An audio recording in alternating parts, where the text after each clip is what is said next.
All right, hello, and welcome to Monsters and Madness. We're all the way in session 75 of our campaign here with Bastion's Watch. And before we get into the recap, we have a little bit of housekeeping at the top of the session. We use music from a couple different places. Filmmusic.io is one of those places. Information down in the panels, for any of the music from filmmusic.io. We also use music from Critical Role. They allow other Dungeons and Dragons live streamers use of their music, and it's good music, so we use it. Information down in the panels for those albums as well.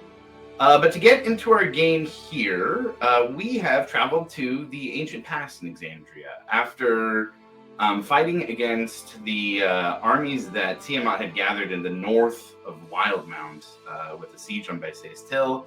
And after just walking into their camp to retrieve the body of Breck, the party decided on the path of using the Chrono Shard to go back into the distant past to try and gather weapons, knowledge, and other items that could be used in the fight against this god who was trying to break through the Divine Gate. The party has interacted with a few gods now, has found that the primordial Exandria is much more... there's much more chaos. There's a lot of creation, but there's destruction happening all at the same time, with the gods actively shaping it as things are going on. The party interacted with Ioun, the Moonweaver, Bahamut, and has had some encounters with some giants as well as a Udak, a giant creature that was tied to some abominations here in the distant past. We're picking up right after the party rested. They are kind of in a sandy area, and I'm going to zoom into the party just to see what's going on after Mallow takes down the tiny hut and they get ready for the day. Bastion's Watch, what are you guys doing? Gotta change the vibe actually a little. This is a little too cheery for what we're doing today. Let's see. Here we go. That's a little...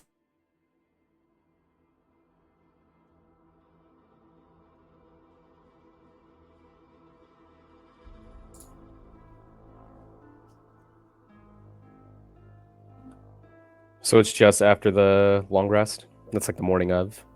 Yeah.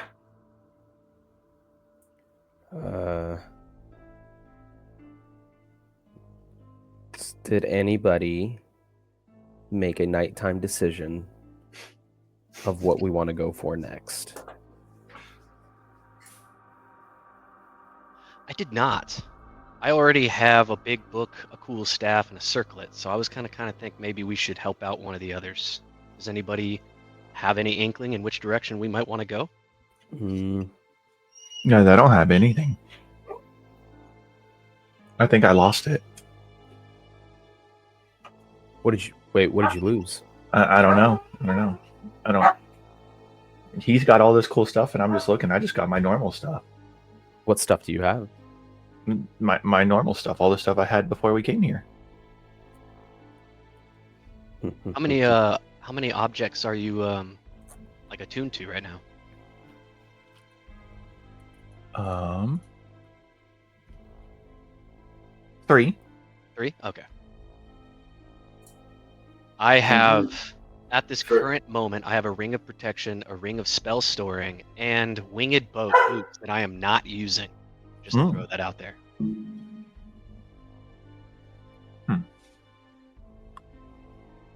And during this conversation, I might as well go ahead and recast Tiny Hut. Okay. That's a good idea. That's a good idea. Just while having a conversation with Angus, just recast it.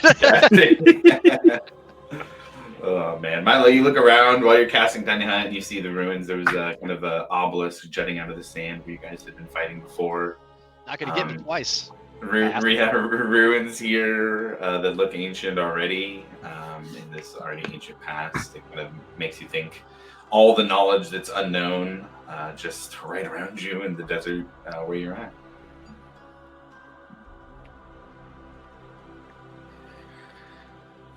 All right. So, quick rundown. Which gods have we visited? Bahamut, Ioun, Bahamut, Moonweaver. and Moonweaver. Yeah. Okay, so just the 3. Does anyone else here have a secret god that they're worshiping and they would like to go find? Mine doesn't exist here, so Oh, that's right. Yeah, that's oof.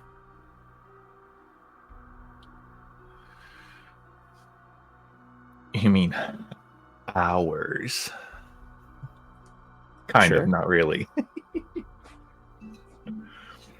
She's a meanie head. She's yelled at me for dying too many times. So well,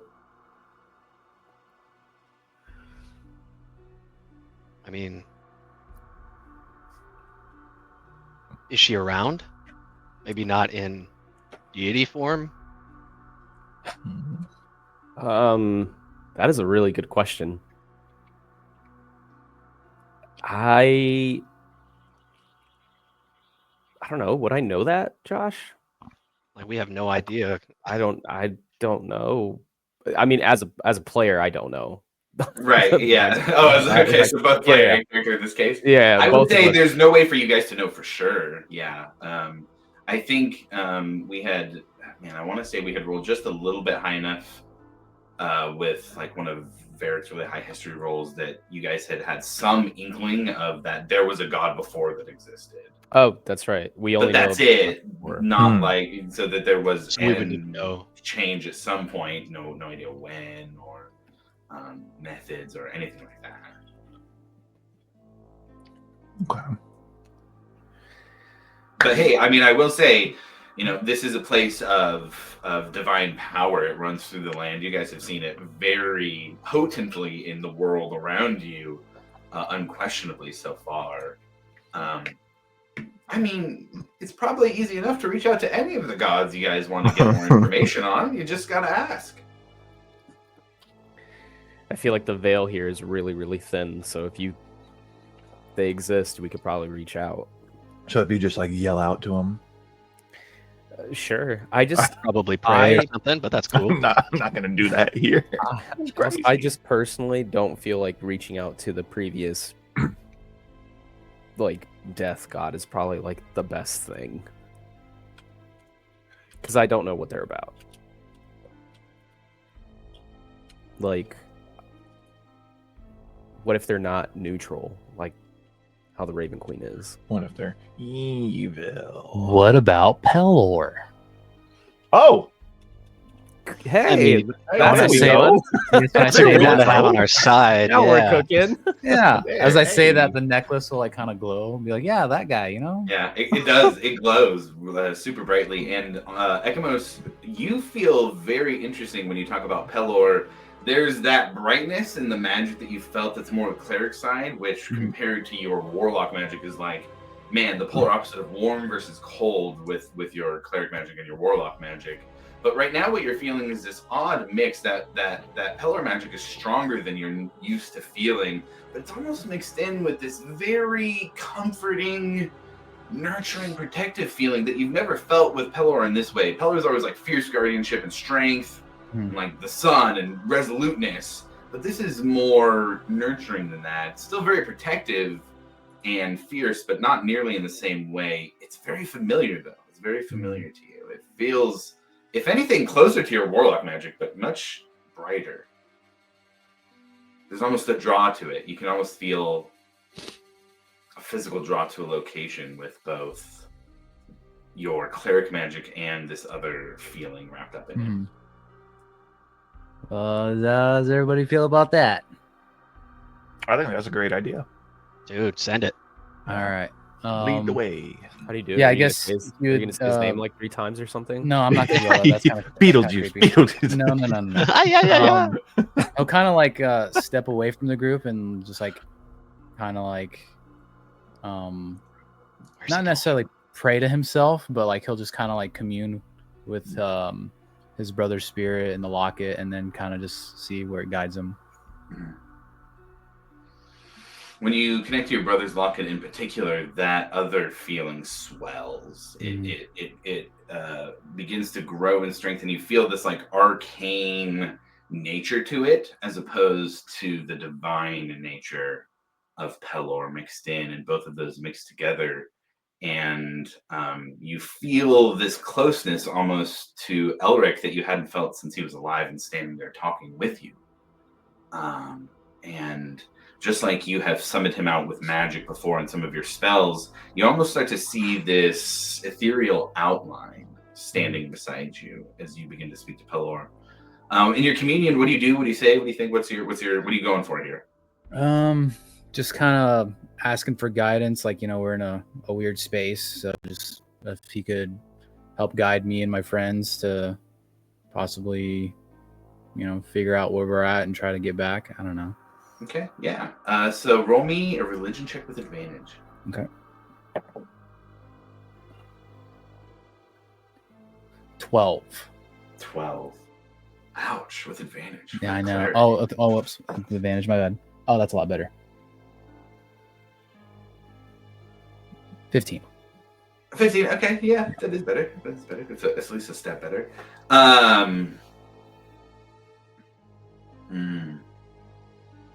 With that, the sun, and it's kind of this, desert environment that you're in already, so the sun begins to almost feel like it brightens in intensity and temperature and gets warmer. And you feel that drawn to a physical location. You look out and almost see the sun send this ray out on the horizon to a specific location off in the distance. It feels very much of a pull towards this location after trying to reach out to the Dawnfather. Y'all relate to the group. I'm getting a sense we need to go this way if y'all want to follow me. As I just Yes. finished casting the tiny Whoops. hut, I'm like, Yep. yeah, man, I'm in it. Let's go. Just dusts off his hands and packs up. I'm going to change the vibes a little bit here. Are we going on the Spirit Dragons? Is that what we're doing? Flying? I feel like I Hell want to do yeah. that. Yeah. Hell yeah, we flying, baby. It's a fair distance away, so I would recommend that. As you guys kind of just feel like you know how to summon these Spirit Dragons, they all apparate and are ready to take you guys to the next place that you would like to go. Agamos, you, for your knowledge, Bahamut had gifted the group these Spirit Dragons to ride on as mounts in the ancient past that will have some effect still when you get to the future. But you have one as well. We had you with the group during that Bahamut experience. So you have one as well that you can get on. But you still feel this pull. I will say it's new. It's so unique to you. It doesn't feel like Pelor in the future, in your present, right? It has this additional sense to it that is just so. It's like the warmth of the sunlight, except you're swimming in a pool and feel the cold of the water around you, and that filter of the sun through that. But anything's doing before you guys just take off?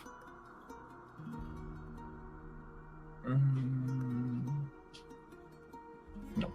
Okay, nothing heard. So then, with that, the Spirit Dragons take off, and it is a just rush as these things travel faster than, man, I would say anything that you guys have done, they'd be a bit faster than Milo while flying, and I don't think anything that you've transformed into has gone any faster than that. And so going at a speed that is very, very quick, laced with Bahamut's divine magic, all of you travel miles with little effort at all, and you see beneath you the sands shifting into dunes. Occasionally you'll see a caravan going across the sands full of carts filled with barrels, wheat, hay, different creatures. We as players would know them as camels, but I don't even know that unless any of the players were familiar with Marquetta, they would know what they were looking at here. Seeing more ruins, large pyramids over this area of whatever part of Exandria you're in at the time. And it gets, as you travel, you get into a little bit more of a coastal region. the sand gives way to desert shrubs and plants, and you start to see green spotting the landscape. Off to the far left, even on the horizon, seeing what might be a distant ocean. And as you travel further and further, the sunlight of the day seems to get blocked. There are clouds over this part of the world that you have now traveled to. And the sunlight disappears as you begin to descend, or I should say, at least give you guys a choice here. Ekamos, you feel that pull, and you guys begin to fly. I'll ask, how high are you guys flying on these spirit dragons? You have control of them. They're not. They'll take your orders here. What was your guys' method and goal of flying here and going towards Ekamos' destination? I would fly, I don't know, maybe 100, 120 feet up in the air. Maybe not Okay. too high. Yeah. Okay. Everybody sticking with Ekamos on that elevation, or splitting off, or everybody staying in formation? I'll stay in formation. Stay in formation. Stay in formation. All right. Flying Stay on V. target. Yeah. They've come from behind. Dragon Squadron. So you guys, what then I'll say is a few hundred feet in the distance. We'll say 500 to 600 feet in the distance at this elevation is where you guys start to see that there is small buildings, little houses, what looks to be a coastal village just off in the distance. And I would say some plumes of smoke. One or two buildings are on fire.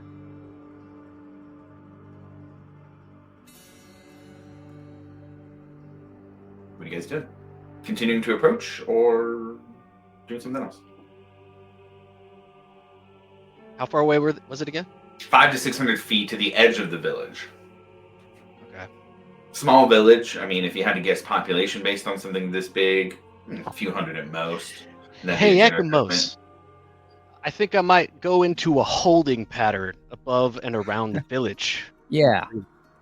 We'll do whatever that. Yeah, that sounds good. Yeah. Yeah. I'm gonna make it up as I go. I don't know what a holding pattern is yet, but you'll find out when I'm up here. I don't know who's Something going like down there. Get close, but not all the way down, and kind of just circles around it or something, right? I do have this new thing that I can do to check it out. I just have to get 1,000 feet from it. Oh, I think When we're well I within can that. use an avatar like my Echo to go scope it out for up to 10 minutes. I can end it at any time. I'm just deafened and blinded while I'm looking through my Echo. So you're going to have to keep an eye on me. But I could go scope it out. While we are rolling up, plus 10 minutes. Casting time is 1 action plus. I'd like to do my feature and cast an telepathic bond Pretty instantly, but I need so it says that I can dump the. Yeah, no, I'm pretty sure that we're good. It's a 1 action. Where's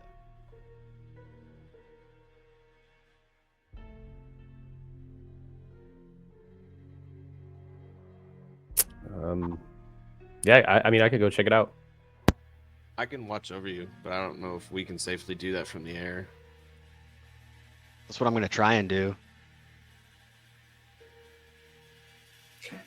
So Graham, you're I doing would- the Echo Avatar.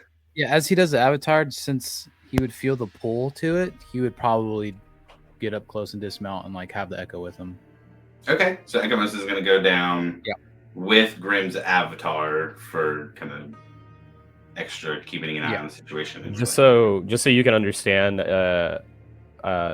Ekamos, what it is. It's Echo Avatar. You can temporarily transfer your consciousness to your Echo. As an action, you can see through your Echo's eyes and hear through its ears. During this time, you are deafened and blinded. You can sustain this effect for up to 10 minutes, and you can end it at any time. Requires no action. While your Echo is being used in this way, it can be up to 1,000 feet away from you without being destroyed. So if I can still talk to your echo, then you could still, yeah, I could tell you to like cut out, and then you'd be able to show up. Yeah. Yeah, pretty much. Yeah. Like I Okay, can hear and see through my Echo. I'm Okay. just my physical body is deafened and blinded. Okay. Yeah, I would. again, with that like weird new sense, he would still go. Okay. So Ekamos goes down, lands as Grim's echo kind of apparates, and the two of you walk into the village. And Ekamos, the first thing you see is bodies around the buildings. There are dead bodies, some within the doorways, some have been pulled out and are in the streets, but there are pools of blood around all of them. And the pool... The fresh dead, I'm assuming. What's that? Yeah, like pretty fresh. fresh, Yeah. yeah. I wouldn't say like minutes or anything, but Mhm. it's been the last 24 hours.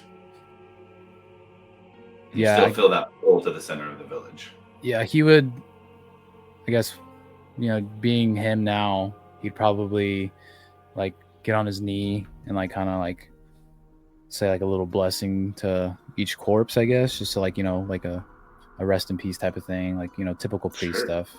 Okay. Are they human? The corpses like human? What are they?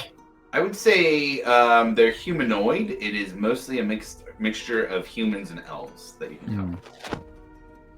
It looks Yeah, like a different type of elf, maybe more sea elf than you guys are used to. They don't look like the forest elves you're familiar with, but if you had to pick, they have the pointy ears like an elf and a little bit more of a blue hue to their skin. Yeah, he'd feel very somberful, obviously, and would he be able to tell like how they died? Roll a medicine check. Yeah, see what the medicine check looks like. Yeah, we're good there. 18. 18. That's pretty good. Mostly like you find sword and dagger size stab wounds and slashes. Some of the slashes look like they're with a large sword. And then the ones that aren't look like they're killed by dagger in some way, either slit throat or something that's just killed by dagger. And then would the bodies be armed as well, or are they just... Some of them are armed. You can find, as you're going through, you can find a couple that do look like guards that are more well armed. Nothing that's like, plate armor and great swords or anything, but yeah, they've got some leather armor and a shield and a long sword. But besides that, if anybody's armed, it's more with like, kitchen knives or cleavers or things like that. Okay. Yeah, he'd do his thing and then continue towards the center. Okay. Graham, anything with the echo as you guys move through?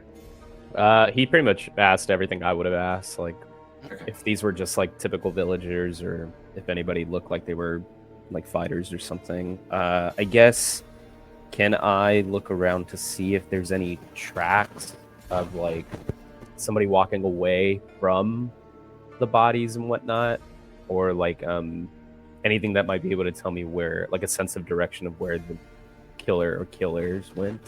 Yeah, Or roll a survival check. You don't do those very much, but that's very specifically in that realm. 18 plus 1, so Yeah, 19. 19. It looks like there's two sets of footprints that are walking up in tandem together to each of the individuals or groups of individuals, and then moving on to the others. You can see the footprints moving up to them, those two, and then stopping where the body is. And it looks like that those, after anything in this area, move towards the center of town. I would point that out to Ekamos, like the footprints and stuff. Got it. And then after he says that, I'll kind of be more on guard, I guess. Okay. Milo, just watching them down there in the caution, is going to whip out a scroll, and he's going to cast this class feature, and he's going to do Gift of Alacrity on himself. Okay.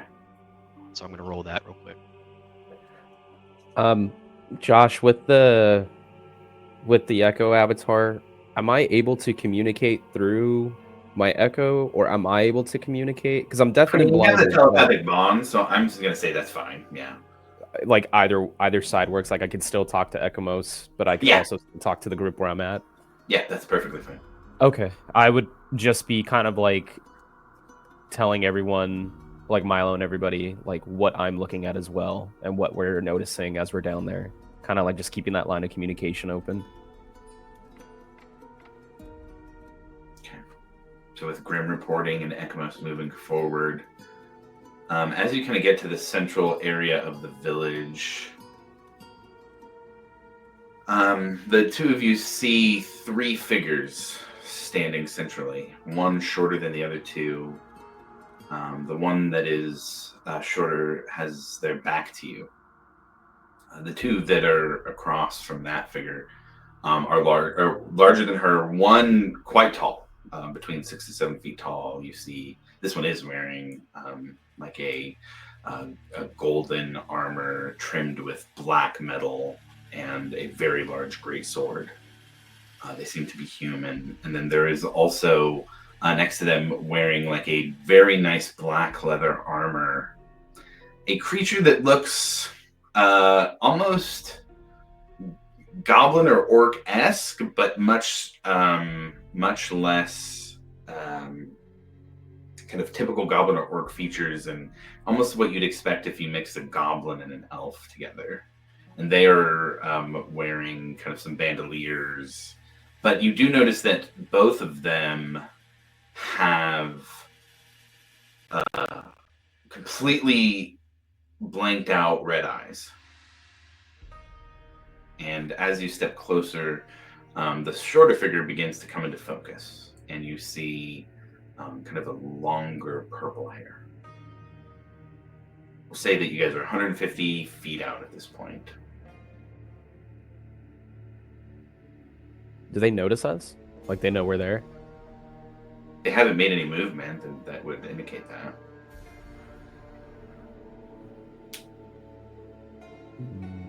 The two are facing you, so presumably they can, but there has been no movement as such.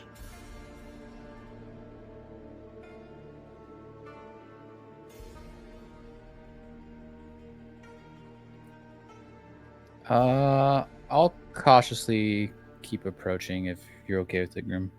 Sure. Yeah. Like as you step forward, you can hear squelching of your footsteps.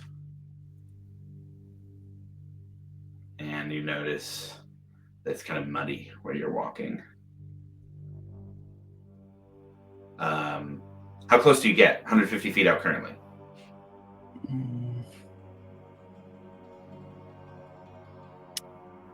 I get about 100 or so. 100 or so? Okay. Yeah. You get 100 feet away. I will hang back. Okay. I'll let Ekamos approach, but I'll tell him I'm gonna stay hidden in case things get a little frisky. Okay. So that at least we could have some sort of element of surprise. So I'll hide, and then I'll just take a quick peek around to see if these are the only three or if they have anybody else watching. Okay. Grim, as you hide, you see more bodies. Even in the square, there's more bodies. There's a massacre here. Everybody's been killed. I'll go without being seen, obviously, like as stealthily as I can. Like I'll bury myself underneath the bodies if I have to stay hidden. Okay. You don't have to, just as a description, they're there, but yeah. You think there's plenty of places to block a line of sight without having to hide. Just another Tuesday for Grim. It's not that grim. Hiding under bodies and shit. Look, do what you want to do, though. Do what you want to do. Ekamos, you step forward and you notice that it's almost like there's a liquid beginning to rise out of the ground.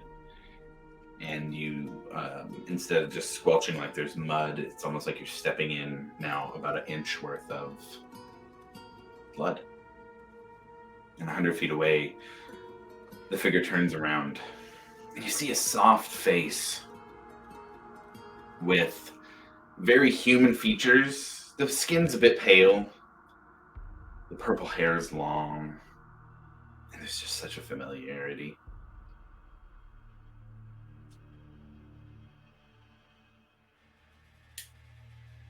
She turns and looks at you, and her eyes are not red. And she begins to slowly walk towards you. Yeah, I'll stay put and let her approach. She gets 80 feet away, 60, 40.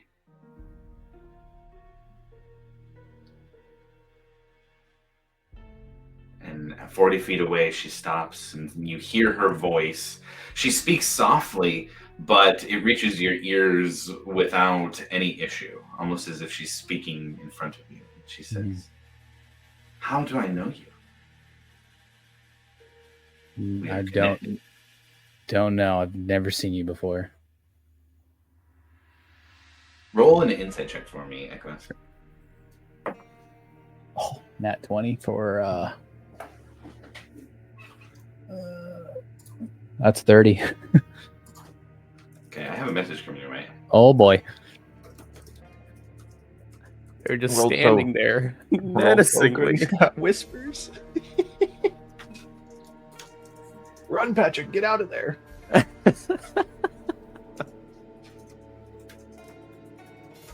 Wee woo. Wee woo.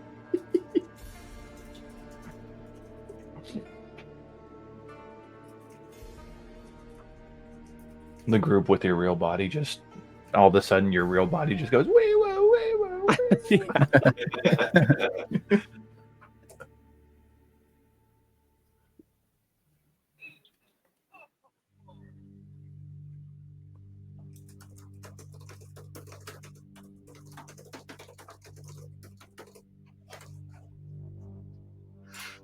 Ecamos, you stand in front of her, and her face is one of almost fear.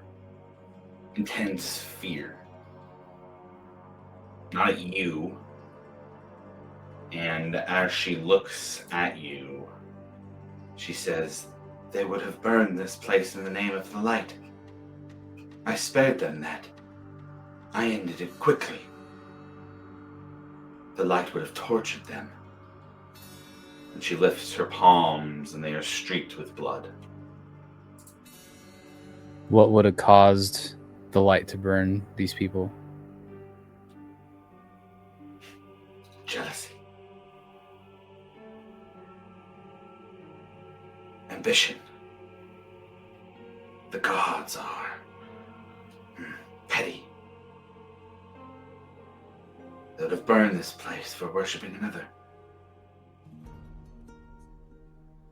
The Dawnlight is a retreat for many. Destruction for the rest. But who are you to judge these people? I do not judge them. I grant them peace.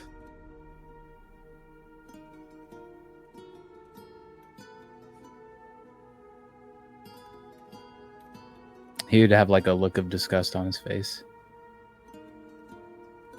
Roll me a wisdom saving throw.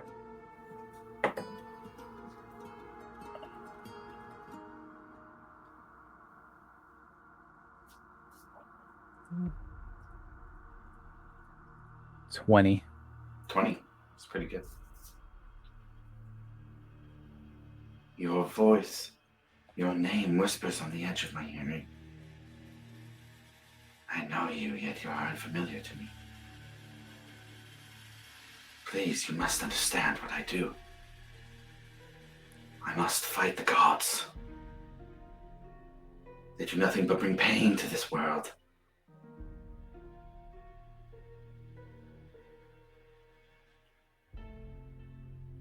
She steps closer, 30 feet away. And the figures that were back at 150 start to move forward as well. As she gets to 30, I'll tell her to stop. She slows and says, I have many that fight with me. We can fight together with you as well. I can sense the goodness in your heart. The ambition to know what must be done. To see the power of the blood. And as she says blood, you feel this kind of secondary voice come out of her. You know me too, don't you? As she says that, I'll kind of look over my shoulder to see if Grim's looking, and then kind of give him like a specific look, and then I will cast Eldritch Blast. I'll say wee woo. As soon as that, Interesting. as soon as he does that, I will. I'll manifest teleport. So it says as a bonus action, you can teleport magically swapping places with your echo at the cost of 15 feet of your movement, regardless of the distance between the two of you. That's dope. So as soon as he says that, like I swap and I will go after the fool behind her. Okay. Grim, you manifest in and you see the familiar sight of Ekamos shooting off his dual-beamed Eldritch Blast. It's up to 3 now, sorry. Sorry, 3, the triple-beamed Eldritch Blast. It's got that burst fire. Yeah. Ekamos, those blasts ring true. Your aim is spot on. And as the blasts reach this figure, they hit her and absorb into her. Oh dear. Oh no. Oh dear. Wee woo. You send my own magic against me, yet I can't even speak your name. Tell me, who are you? As she says that, I'll cast Guiding Bolt. Interesting. Yeah. Roll me a melee spell attack for a melee range spell attack on, or not. Sorry, not melee range spell attack. Roll me a ranged spell attack on that using your modifier. Yeah, 17 plus.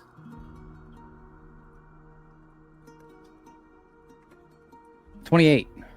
28. Yeah, roll damage. Let me see some damage. Yeah. I've never used this spell ever, so no. I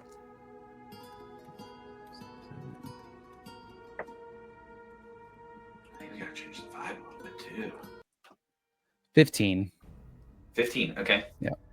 You see the guiding bolt hit her right in the face and push her face back. And when she turns back, where there was just soft, pale skin, there is now this golden burning of that skin away, and beneath it, just a sheen of red. And she yells with these 2 loud voices, "How dare you use his power against me!"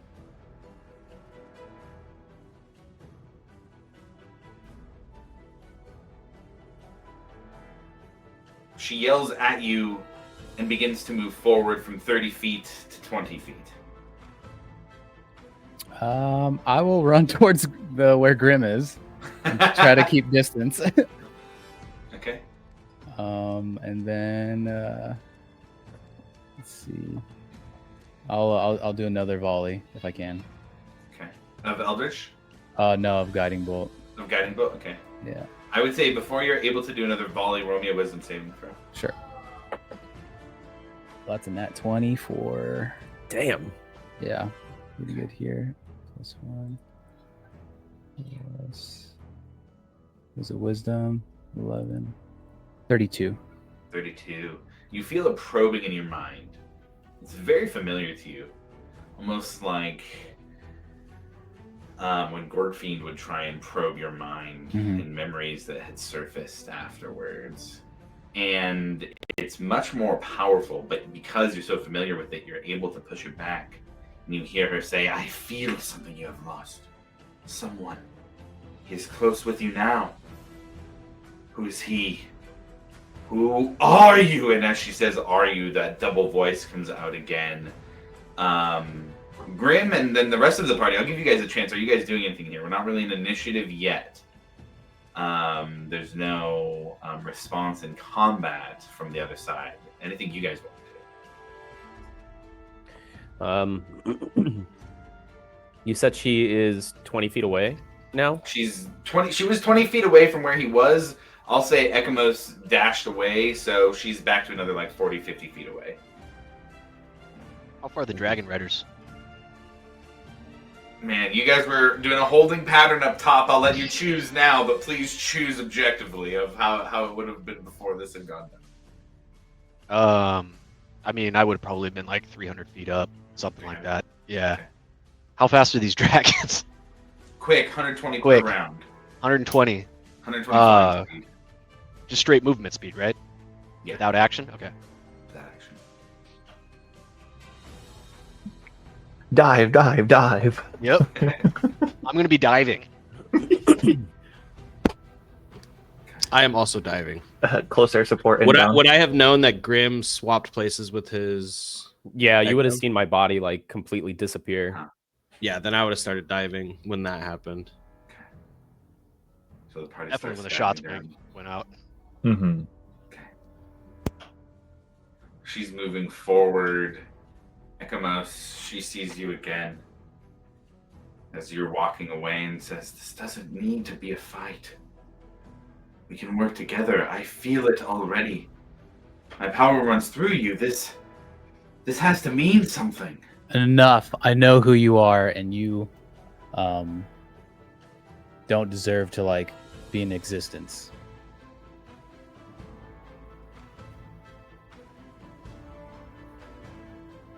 Okay. She Fuck it. continues to- I'll close the distance and be like, I'll get within, if I can. How far is she from me? 50 feet. 50 feet. I'll move 30. I don't think I'm gonna have enough space actually. 50 feet, 50 feet, 50 feet. I haven't used this thing in a while, but I'll just take a couple shots with my short bow Okay. and just start hitting from a distance for now. Sure. Because roll an he's attack roll. obviously not about it, so. First attack is a 25 to hit, Hits, yeah, give me some damage on that. and second attack is the same thing, 25 to hit. Okay, yeah. Okay. 8 points of piercing damage for the first. Okay. 7 points of piercing damage for the second hit. 8 and 7, so 15 total. Roll me a Constitution saving throw. Constitution. Where are you at? Where are you at? Oh.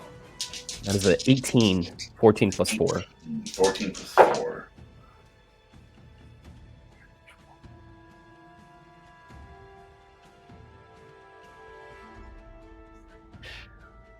Grim, you're going to take 32 points of necrotic damage. As the arrows hit, they just kind of land in her, and she doesn't seem to respond much, but blood shoots out almost in this like tendril lash out towards you, and both of them and combined deal 32 points of necrotic damage. Can I uncanny dodge that? Yeah, we'll say that one of those, because there's 2 tendrils coming from each of your hits, that you're able to uncanny dodge one of them and have that damage down to 16. Okay. Damn, that's a heavy fucking hit. I look at Ekamos and I say, well, I'm useless. It's okay, buddy. I have smoke bombs if you need them. You just say the word and I'll toss them, dude. Well, we need to kill her. Okay. Yeah. I'll do my best. You guys hear the voice of Zarm in your head. I'm just going to play it as the telepathic bond is where you guys are talking and that can be heard. If that's okay with everybody, if there's anybody has any real objections to that, let me know. But Zarm would say, we need to make sure we don't change too many things here in the past. We don't want to end up on a different timeline we go back to. Does that mean that we can't kill her, Ekmos? What happened? I don't know, but I think she should die. Who You is guys it? do Yeah, what that's you're good enough gonna for me. do. Let's This do is it. just the time wizard, saying what he says. Yep. Okay. She continues to move forward. Ekamos, you had said something. We'll say that the Dragon Riders and the Spirit Dragons of the other 2 land, so that all the Spirit Dragons are with you guys. As you guys land, Ekamos, are you taking an action? Are you doing anything here? You said another round of guiding bolts. Let's roll that out, actually. Yep. I was gonna bump it up to 5th level here. Okay, nice. Let's see here. I'm just gonna do it through D&D just because it's a lot of D6s. Sure.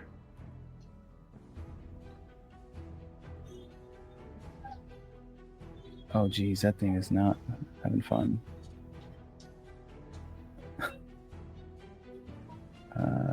Come on.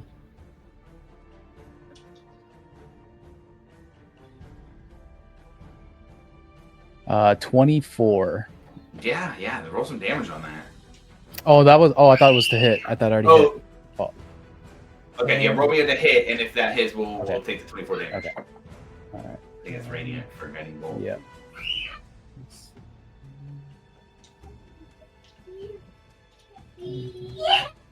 Sorry, background. 27 to hit. 27. Yeah, that'll hit. Okay, so you did 24 points of radiant damage here. This time the Guiding Bolt hits her in the shoulder, and it does the same thing. Starts to eat away, like fire burning across her skin, and you see that red sheen underneath. As then the skin slowly starts to regrow over it, you see the blood itself kind of reaching out and forming over that. When you hit, it does seem to kind of eat away at her a little, and there's no lashing back out at you. And she gives you a kind of stern glare and continues walking towards you and says, "Whoever he is, I can bring him back to you. I have the power. The gods are not the only ones who draw power in this world. We can fight them together." I don't believe a word of it. I don't believe a word of it. Nope. I've seen what you've done, and I can't stand for that. Okay. The blood starts to pool around your feet. What is everybody else doing here as you land on the ground?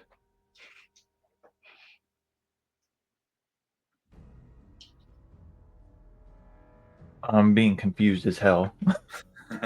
She's not fighting back, and Ekamos just keeps blasting. So I'm like, what's going on? Who are you?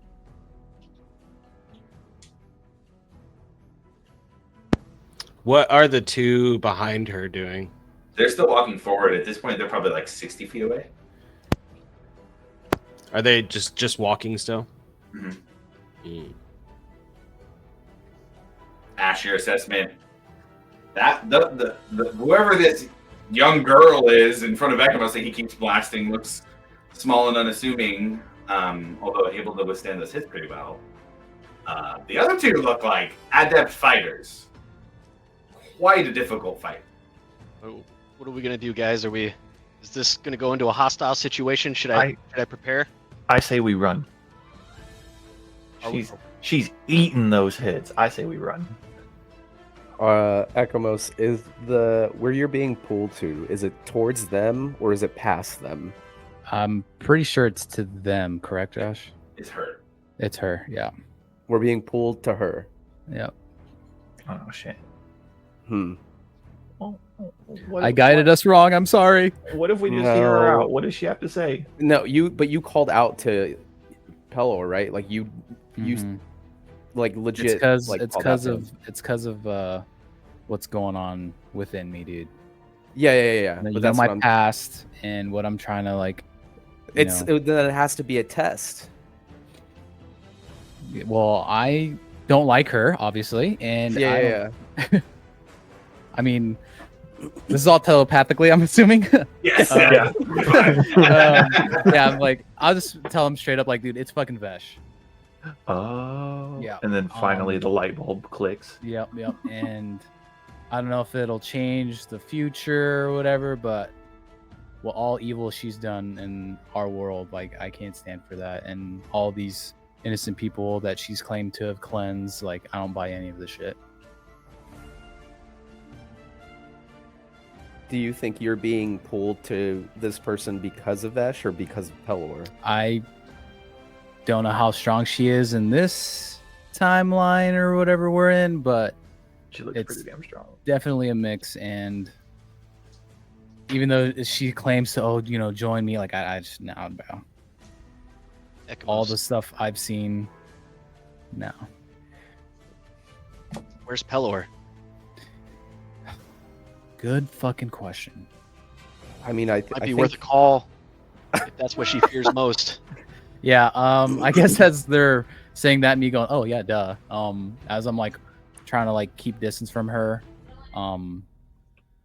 he'll grab his locket with his right hand and say another prayer to Pelor, along with Elric Soul, and be like, is this what you're drawing me to, is to Vesh? Because I know who she is. And I know you wouldn't stand for something like this. Okay. Roll me a religion check with advantage again. Sure. Oh my god.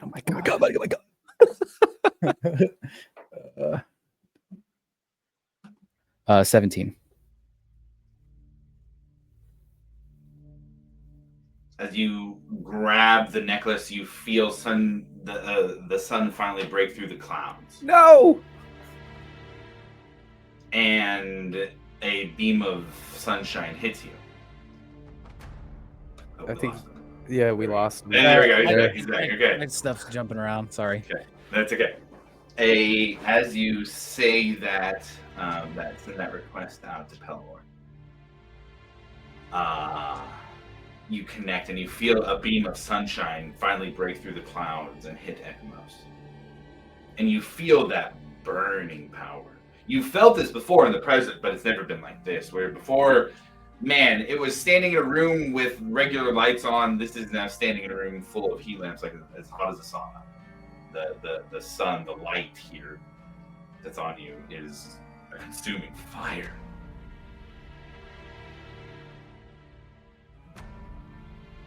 And you hear his voice say, "She is nothing next to my power."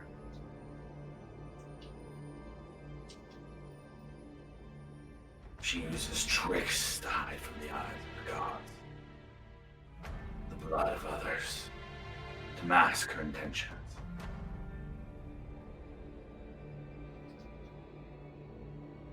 Deliver my power unto her through you.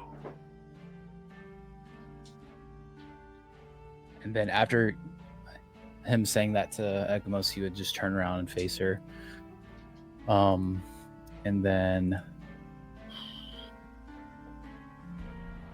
cast Dawn on her through the locket. Hell yeah.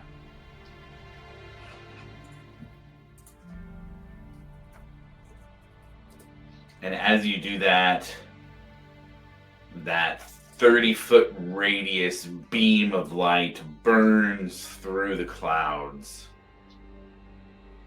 I'll roll for her here. And it hits her and she screams. The two that are walking up behind her fall to the ground, just limp, as if they're dead where they walk.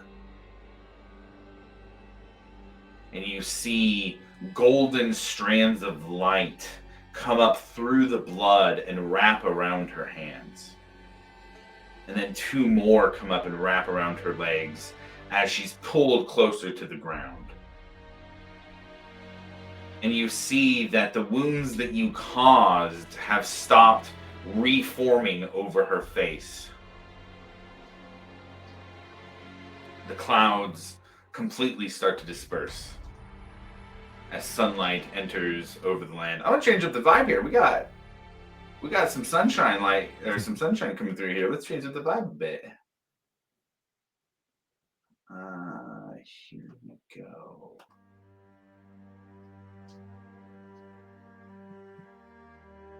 And the light warms all of you. There are dead bodies here still, but you see Vesh in this early form bound by the sun. Ekamos, she stares at you with a vitriol. How can you do this? You feel the bond between us. You betray it. You use his power against me. It will not last. I will find that blood of yours. It will set me free. But she remains bound by these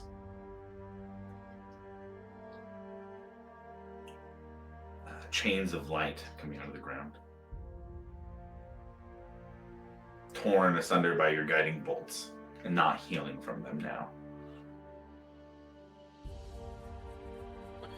Yeah, after she says that, he'll reply, I know how you are and what tricks you do towards people that are what's the word I'm looking for?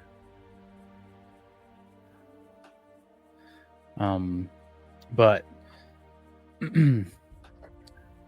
I know how you try to attach yourself to people when they're at their weakest, and it's just not right in a sense. Yeah.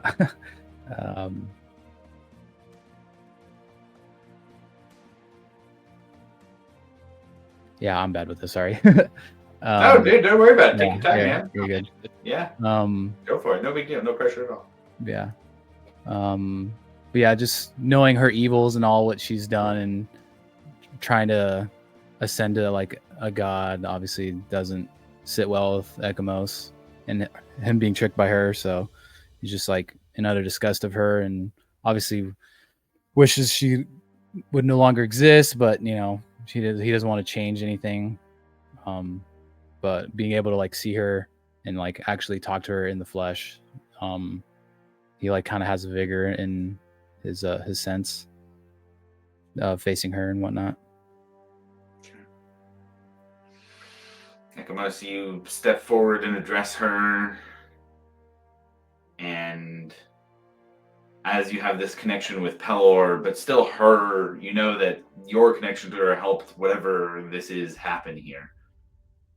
And even though it doesn't destroy her, she seems bound. And whatever these actions you've taken have stopped her rise. And for a moment, some of you think back to, did this already happen? What's the timeline here? Was she always bound like this before? I think Milo, being the researcher, Zarm kind of elbows you. He's like, I'm checking the history books when we get back. This is some fucking wild shit we're dealing with here. But you see a bound form of an early Vesh. You don't even know if the Bloody Siren fits as a term yet. But whatever capacity she is in growing here, she seems bound. And you can stay as long as you'd like, but you do see that the sunlight overtakes her. And she remains stuck with whatever binding Pelor has given her through you.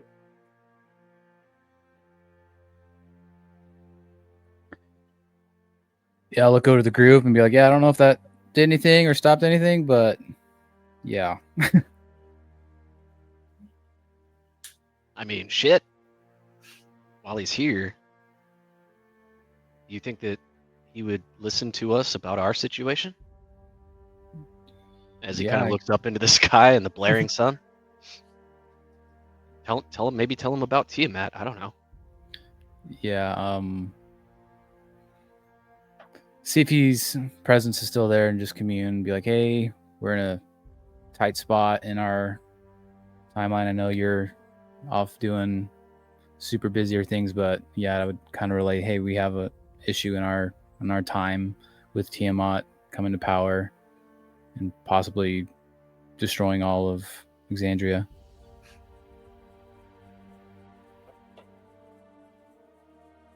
And you hear that voice in your head, and he says, do you grant me your knowledge of what struggles you seek to overcome? Yeah, he'd be like open arms, absolutely. Like he'd like look up and arms out to his side. And you feel that sunlight kind of extend beyond just your physical body and really enter into your mind, to your memories. And you feel Pelor absorbing the story of what's happened here and the impact that may have on a god.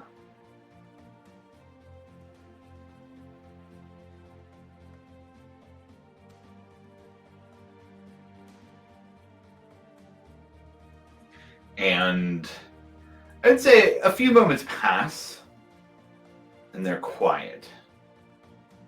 Quiet moments of contemplation for a divine entity to see into their own future. And he says, and what aid do you seek from a god who has not given up his power?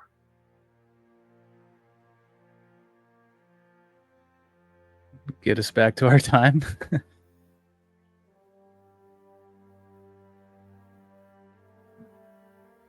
Or help guide us.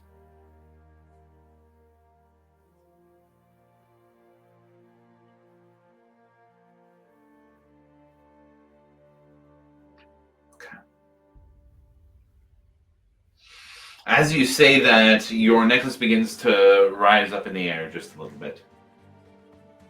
And you see, standing next to you, still spectral form, but fully formed Elric. Hmm. And you gain an additional ability on your necklace. You have 3 charges. Once they're used, they are gone. But those 3 charges each will give you a casting of the spell Holy Aura.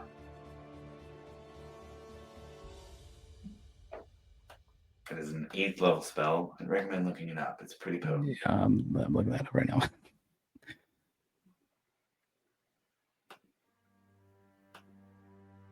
you say that again? Holy Aura. 3 uses of the spell Holy Aura.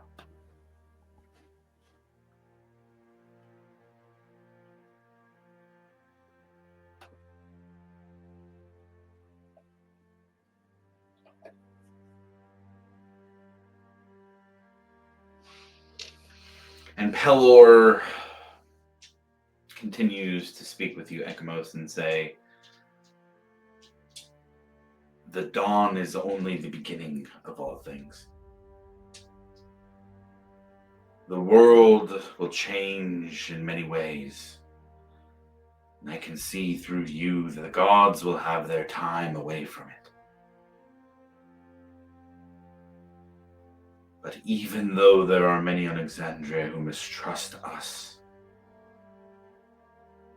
remember that we still grant divine power to the heroes who earn it, to those who would fight for us and those around them. The gods may not be without blame for the events of the world.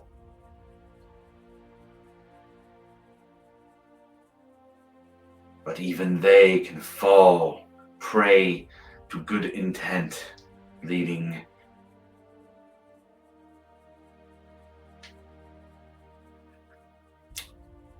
to unintended consequences. Your presence here shows at least some level of success.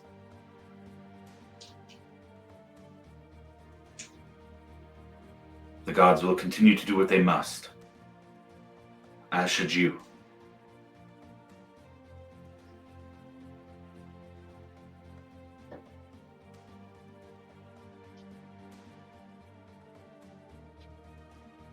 Yeah, after he says that, he'll just take it all in and kind of bow his head a little bit.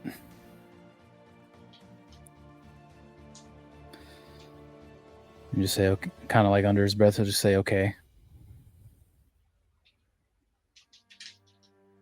And with that, everybody in the party also gains a boon of the Dawn Father.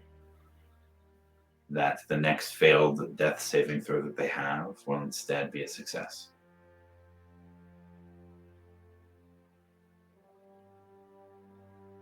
He says, to everyone, may the light of the dawn guide your path to whatever age of Exandria you defend.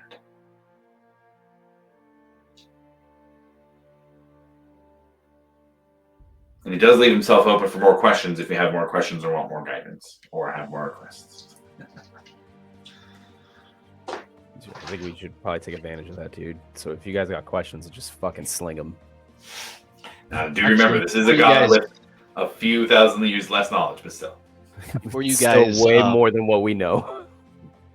before you guys ask a question, I'm going to try and do a little bit of process elimination here.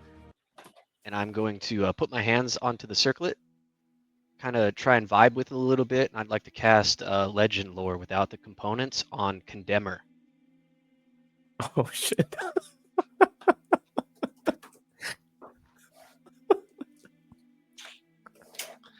Okay. Give me a moment here. Hey guys, I'm just gonna do this just to see. I want to test out the circlet, and then we were talking about this thing. So if you guys want to ask him about some other things, maybe I'll just do this. I Maybe just kind of like Josh's sprint off. reaction as soon as you said the name Condemner, dude.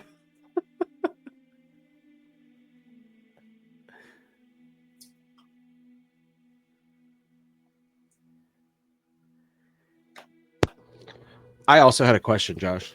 Sure.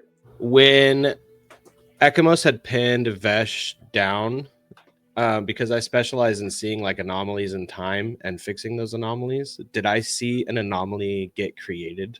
Oh, dude, you fucking absolutely did. I'm so glad you asked that man. question.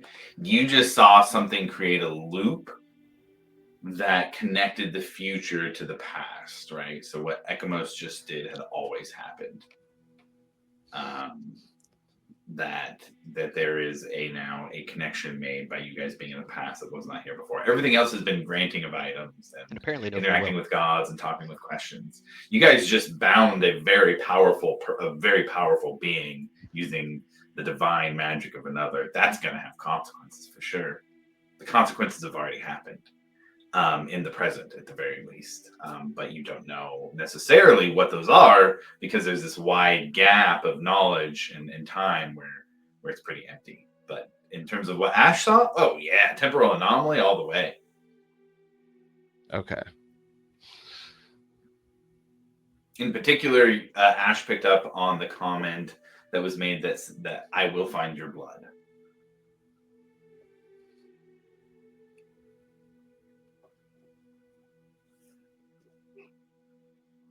And legend lore for Milo. Milo, remind me of what legend lore says specifically, because I think it's pretty comprehensive, right? Yeah.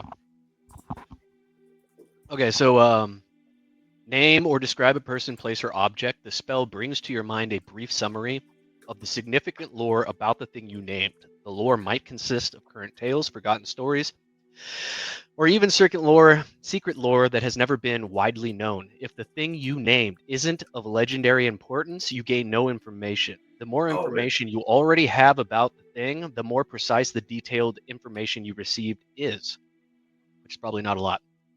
The information you learn is accurate, but might be couched in figurative language. For example, if you have a mysterious magic axe on hand, the spell might yield this information. Woe to the evildoer whose hand touches the axe, or even the haft slices the hand of the evil ones. Only a true child of stone, lover and beloved of Moradin may awaken the true powers of the axe. And sacred word of Rugnog. so yeah, on. very comprehensive. And you want to know about Condemner? Yes. Yeah, you know it's a shadow-touched hand crossbow. It served as the weapon of choice for a legendary assassin named Todora, and it is in its dormant state. It's gets additional accuracy and poison damage.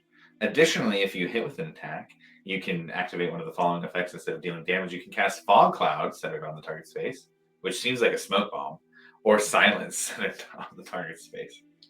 Because you're casting Legend Lore, I'm going to say in its awakened form, you know that it gets an attack, an extra bonus to attack and damage rolls, extra poison damage, and it can potentially cast Hold Person. And then it's an exalted state. It gets additional bonuses, additional poison damage. You can still do Hold Person. You can also cast the spell Blight on the target, which is a very powerful spell that can deal quite a bit of extra damage. In terms of the crossbow, it's held by Todora, and you get a little bit because you did it on the weapon specifically. You don't get all the details about Todora, but you do get that like Todora wields the Condemner on what you would know as the Clovis Concord coast on the west side of Exandria, and it is often used on ships. It is often used to kill others for coin. But you know that Condemner has made Todora a legend. She's known as the Shadow of the Horizon. You know that she uses Condemner to work with criminal organizations, and that she specializes in silencing enemies or silencing those who hire her to take out her enemies.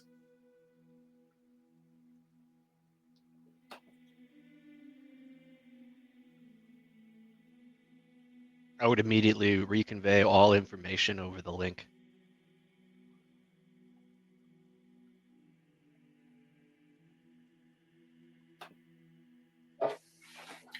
You would also hear one more bit of information that the Condemner has been used in service of the Lolth multiple times.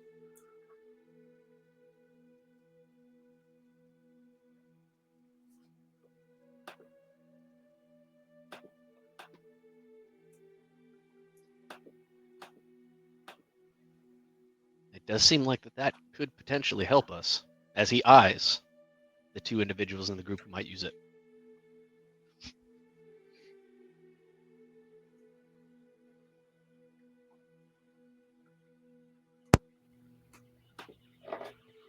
It's definitely a powerful weapon. And it's on the coast, so maybe a little mini vacation before we go to war. Maybe. That fog cloud sounds like a pretty clutch thing to have. I knew you would like that part of it.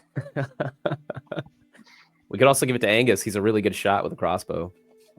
Not that I remember that. No.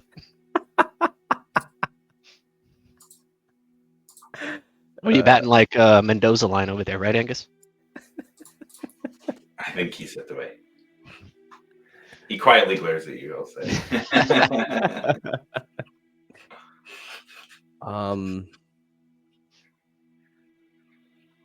Yeah. We could go for that. We could, I mean, I know we still had like a bunch of other ones that we could go for, right? There was the other one that we were talking about before camp that we might want to ask the Dawnfather about, which was Whisper. I don't know if he's going to know anything about those things, but I'm also very scared to ask him. Ekamos should do it. What am I He has asking? our concerns. Huh? What?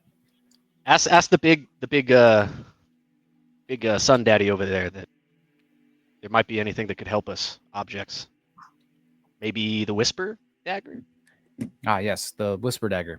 Yes. You got to say it like whisper, though. Really got Whisper. to. Why am I saying what way? Whisper. Is there anything particular with this Whisper dagger, Pelor? All right, roll me a religion check with advantage here for if Pelor is going to give you guys this without earning a legend lore.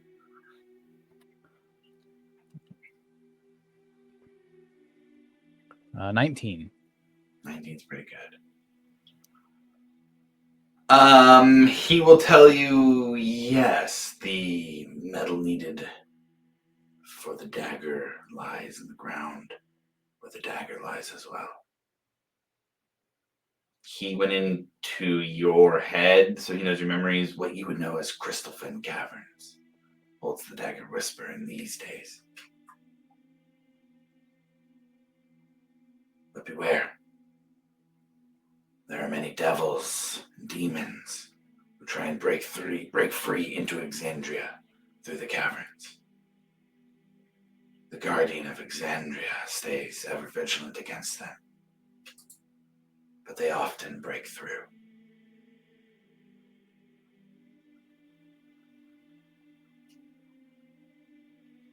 Sounds like not a good time.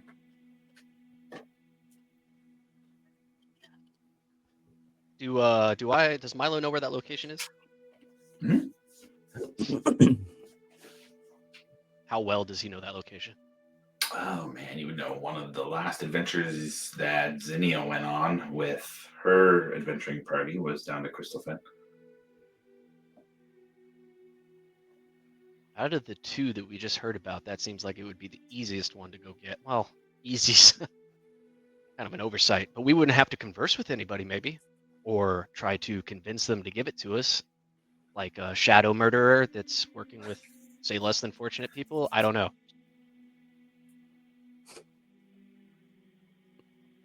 How you guys feeling? Also, dagger, crossbow, pretty important.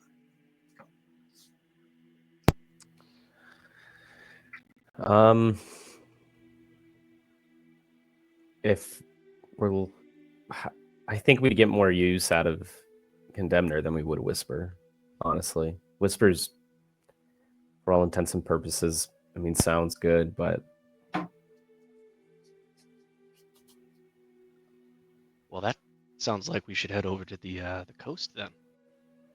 But that's just me thinking. I don't know. If you guys want to go after Whisper, we can. There's still tons of other things we could try to look for. There's still tons of other deities we could still try to talk to, but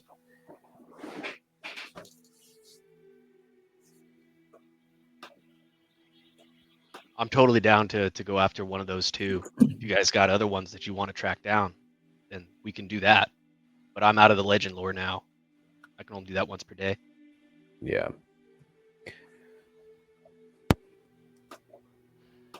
Ash is having a wicked existential crisis watching a time loop get created.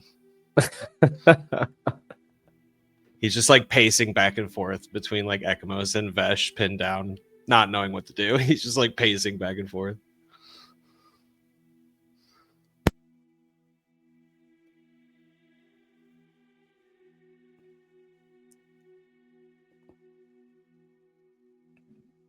I would say Zarm would match that energy for sure.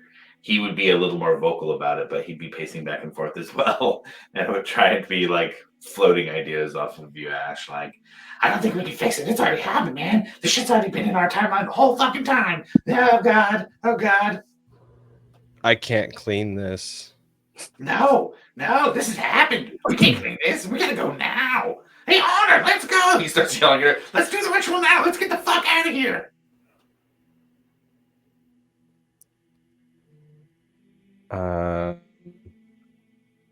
I guess I would ask. Hey, Ekamos, can you ask if it's worth trying to get help from the current death god, the Nahal one? Or is that somebody or something that we should completely stay away from? Let me ask him that. Yeah. Okay. Grim had asked me if we need to pursue some death god or what. Yeah, just totally botches it. Totally botches it. Okay. I'll just make a look. I just want to know if it's information worth pursuing, because we need all the help we can get, but I have no idea of this one's intentions. He does not exist in the time that I'm from. Yeah, I would relay that to in. I was saying it directly to okay. Yeah. Don't worry, buddy. I got it. Okay, good. And what makes it worth it to you to visit a god of death?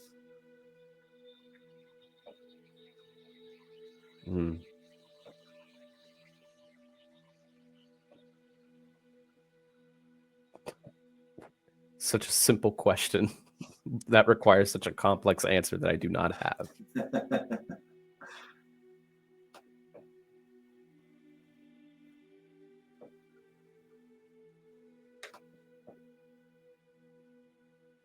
Nahal is destruction. Oh. Not chaos. Not wanton destruction. But destruction without motivation. The opposite of growth. If that is worth it to you to interact with a being who knows only how to take away, to destroy, to turn what is into what isn't, then that is your choice. And you may call it for him. No, thank you. I'm good. Let's go get Condemner. I'm good.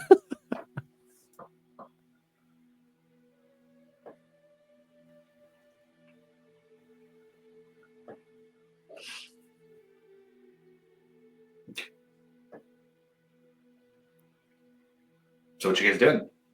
Getting on the dragons and going towards the coast is what it sounds like? Milo, real quick, we did discuss last session that there was like that where was it? Some like a crown or something, right? Like DM fact check. If there was a crown we were talking about, we had discussed it as one of the 6 things that we were circlet aware of of. barbed vision, I would imagine, is what it was. I don't remember. It was something that had to do with Tiamat directly. Oh yes, if it was Tiamat directly, thank you. I don't remember the name. I'm trying to go through our messages because I'm sure we did discuss Yes. I can... Wreath of the Prism, I think it was. Wreath of the Prism. Oh, that sound dope. Hey, take inspiration for that. I said I was going to give you guys inspiration. Hey! Hey! Inspiration for that. Wreath Way to of the go, Prism. Grim. Hey. I do remember we were discussing it and we were tripped up about looking for it here because it was used in the present to release Tiamat, right? Like that is something that is being used actively. But since we're in the past, if it does exist, we were a little scared just because of like the whole time soup making changes. Yeah. I feel like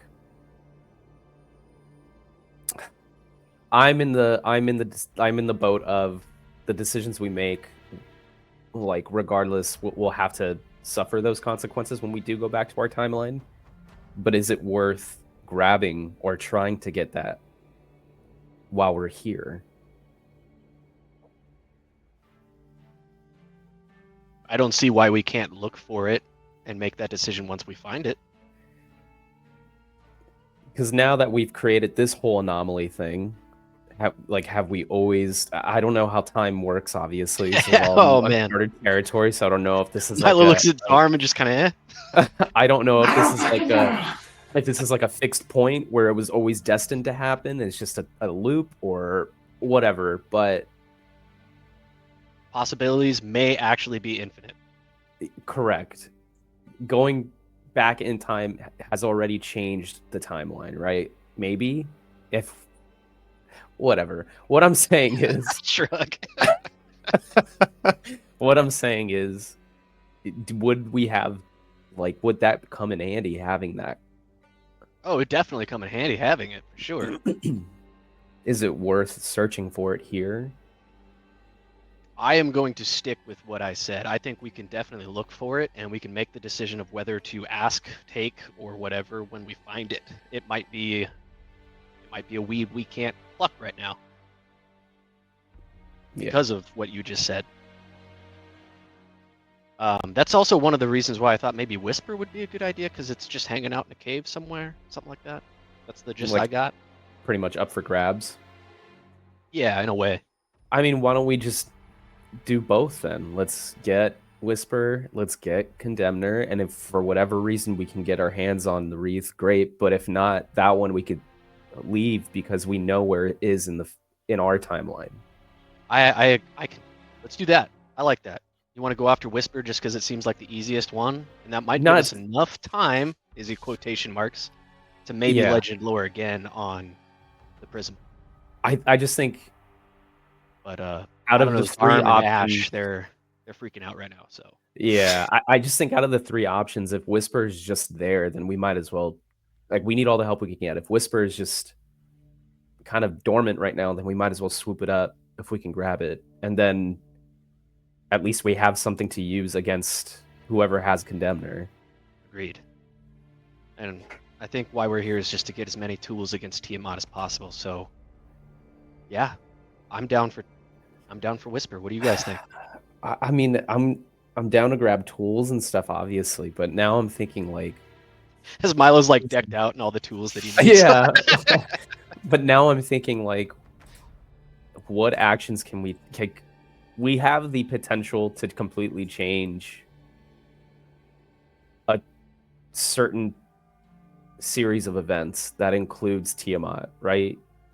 Is that something worth looking into as well? I don't know how we would do it. I don't know what actions we would take in this world to make it to where Tiamat is never released or make it to where Tiamat is whatever, but is that also worth searching for those answers? Besides the magic that we have here, I'm not exactly sure which strings to pull on that one. As far as the gear and gearing up to prepare for something that we know is going to happen, that I am much more confident in. But who knows what we'll find along the way, and we have some abilities to answer some questions. So we have to know what we're asking, though. Yeah. Does anybody know what we would ask besides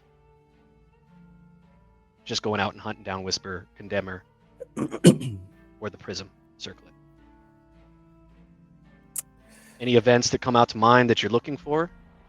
Anything that we might be able to change? Oh, I guess at that point, I guess it's a DM thing. Like, I guess it would just depend on what Grimm's knowledge is of history, of like what are major events that have happened or have yet to happen that we might be able to change that we're here. And in doing so, we could, I guess we could ask Pelor exactly when we are. You know what I mean? Like when, like what has happened? When are we? Like where are we? You know what I mean? Give me a carbon date of what is happening.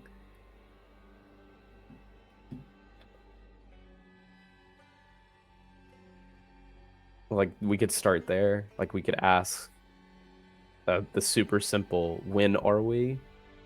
And then once we get that answer, we can kind of get a better idea of what has yet to happen.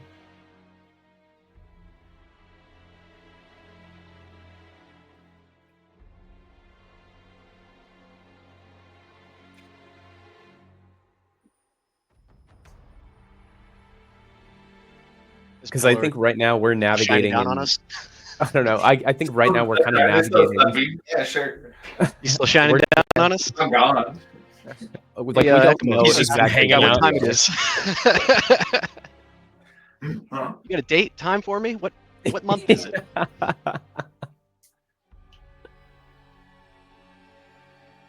Because Pelor was allowed to look into Ekmos' memories and see the things he saw, he would have a relative date of 1,324 years before the divergence.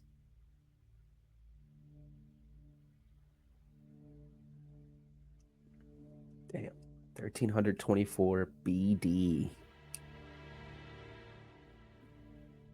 Is there any history about what happened before the divergence? Very little. I mean, we know that the divergence and the calamity were very tied together. The divergence was the result of the calamity and the betrayer gods just coming in to destroy Exandria, and all the destruction that happened there. It was known that the pre-divergence cities like Zemniaz were extremely powerful, extremely knowledgeable, more so than they have today. So before that, it's hard to know what came before exactly. You guys tried to go to Vasselheim once, where you probably would have been able to find that kind of knowledge. It didn't work out. Yeah. I don't know. But What I mean, about. Everything went fine. Yeah, like events that you guys know of, players in history of Exandria outside of like the divergence and calamity stuff, I would say.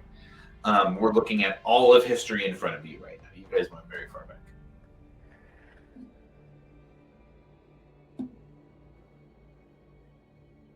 Yeah, well, it was just a thought that I had in my head, but there's just so many strings that could be pulled, and who knows where to even start with changing time. You know what I mean? So I think the best bet, probably, like you said, is just gearing up for war. And if we manage to come across information along the way that can hopefully change our timeline for the better, then I guess we'll take it. But I do believe in the power of stuff.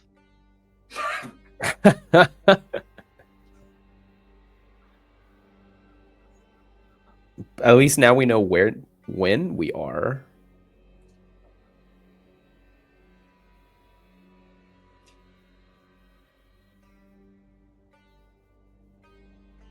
So does that mean we're going to the coast? I think we're going to get Whisper, right? Oh no, that's Condemners on the coast. Condemners on the Indeed. coast. Whispers Yeah. in the Caverns of Christophin, which is another continent that you guys would know of. Yeah. Which on the Spirit Dragons, fairly quick. You don't know. Maybe it's quicker even than actual physical travel, given the properties, the divine properties of the world currently. But the coast would be much closer, and would be Condemner. I say Whisper, Condemner, and then the Wreath if we can get it. I dig it. Ekamos, Angus, Ash, how do you guys feel?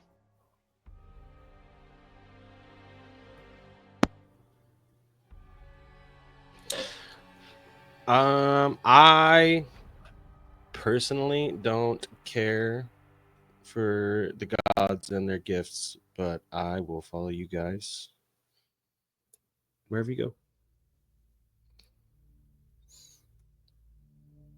Isn't he the greatest?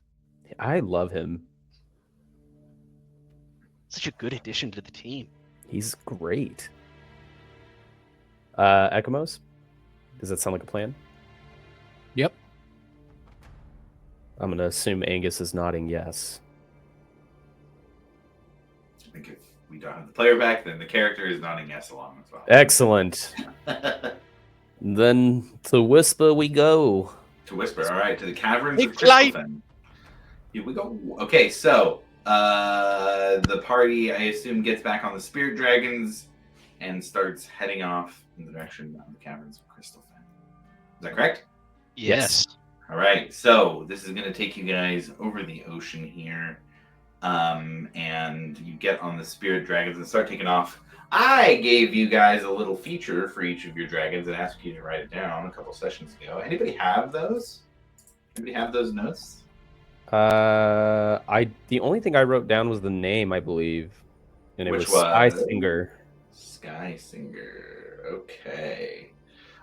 So Grim, as you are flying, you notice that your spirit dragon seems to have this almost like harmonic music that is coming from it as it is flying with the wind. It's in harmony with the wind, creating low resonant tones.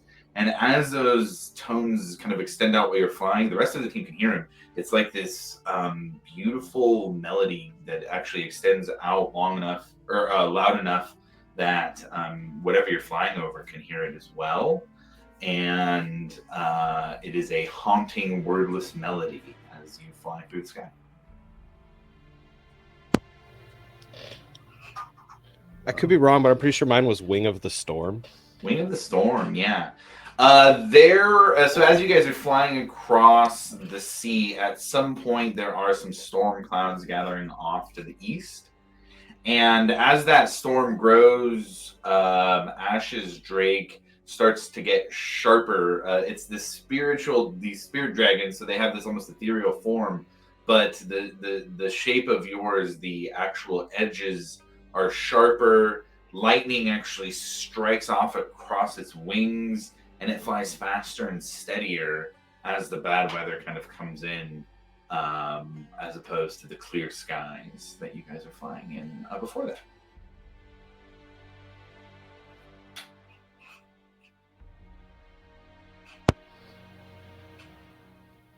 He'd be like holding his spear out like a lightning rod. Hell yeah. Roll a D100.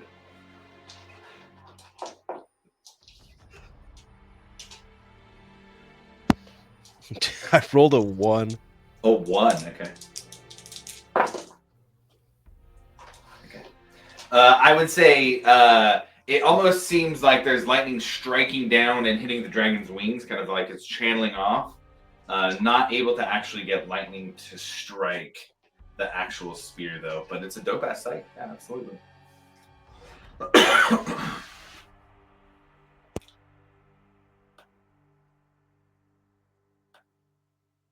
If anybody else has their names of theirs, I can give you the flavor of what they do while you're flying.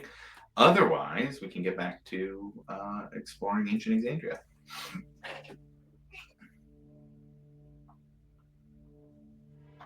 Okay. Got it. So with that, the party travels over the ocean towards the continent they know as Tal'Dorei, with a long flight. How long does the telepathic bond last, Milo? I think only an hour.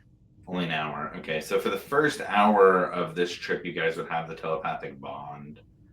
As you guys get past the ocean, it does take hours and hours. Let me pull up a map here.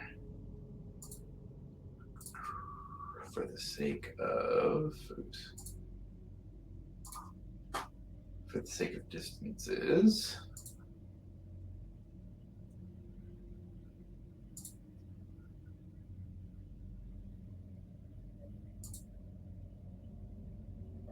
is quite a bit. We're going the other way, though.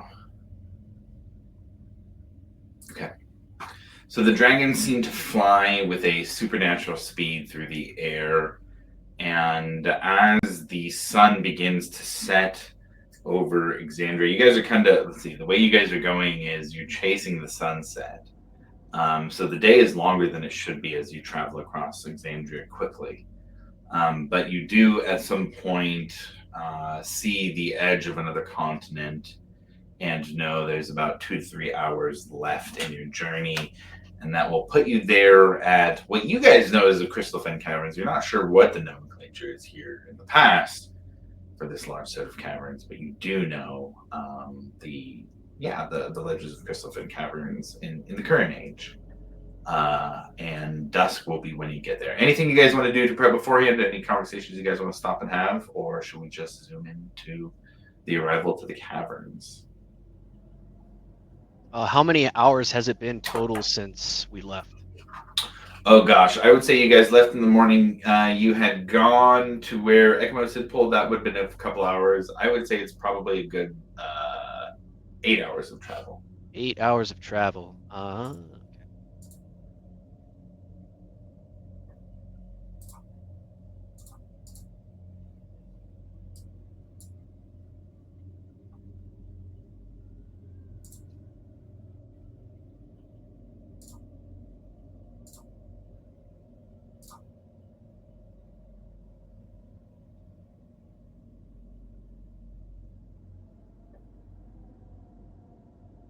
Something you wanted to do in the meantime?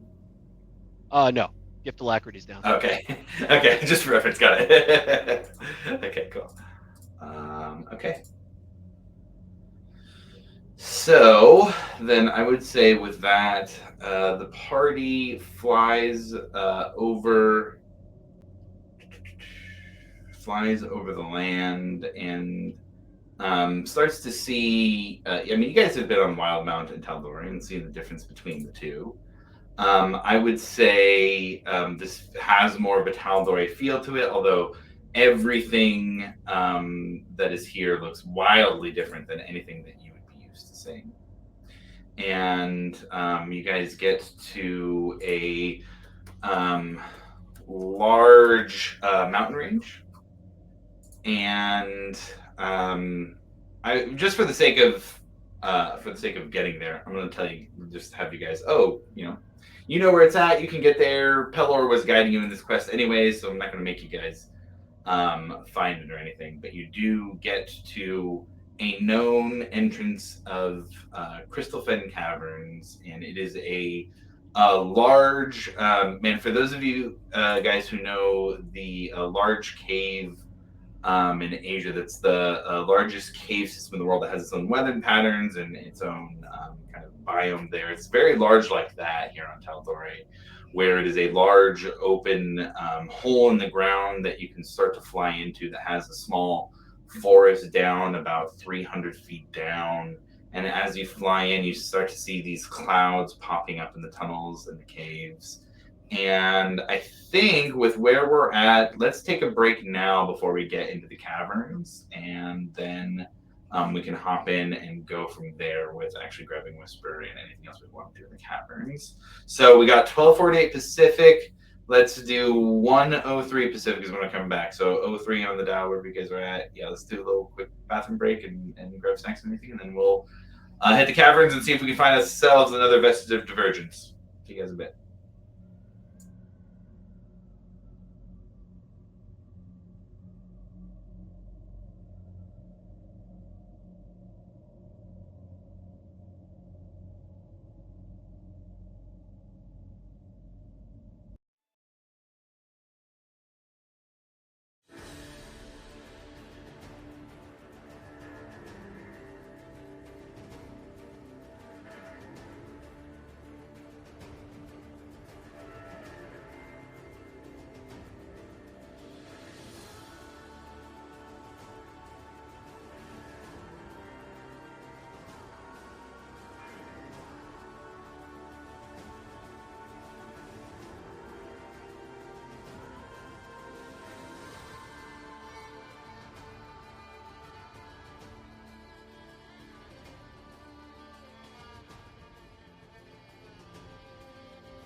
All right.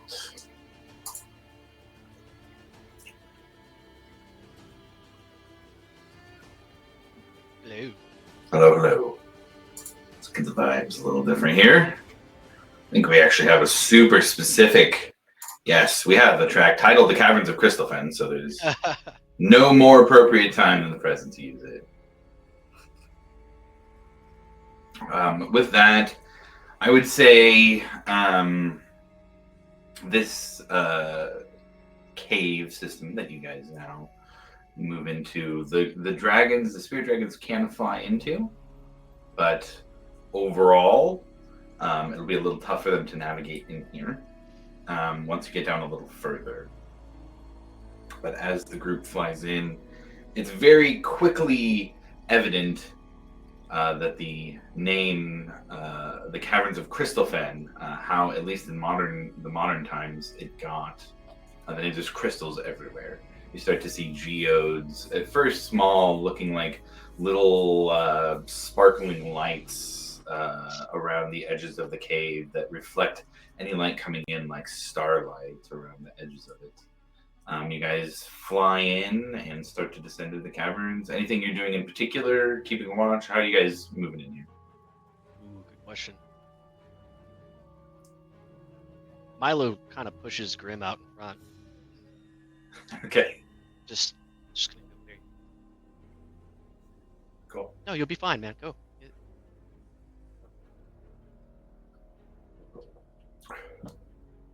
Well, if Grim's out in front, how are you guys trying to find this dagger?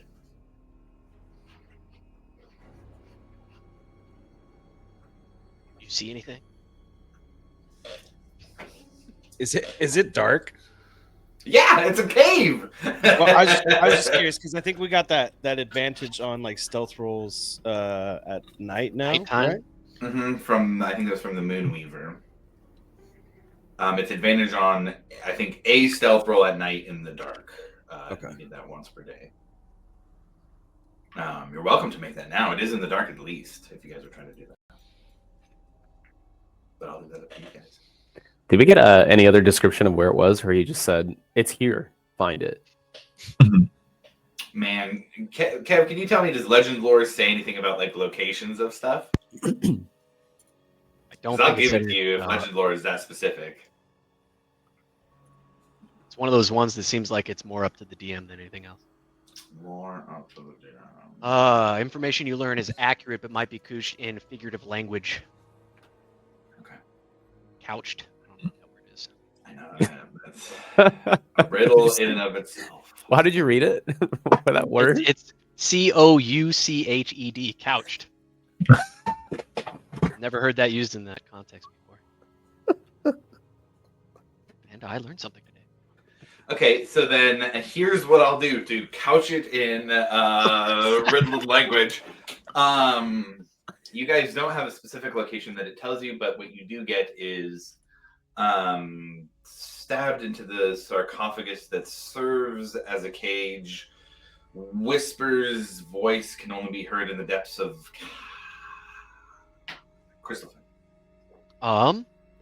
Can Milo put his hands back up to his circlet? The metal hums softly when ancient truths or hidden writings are nearby, and the wearer sometimes hears faint overlapping whispers in a language they half recognize.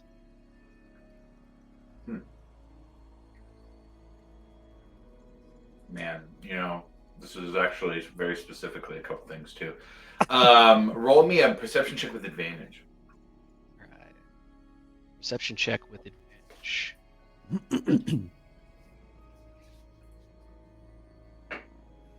Thank God for advantage. 24. 24.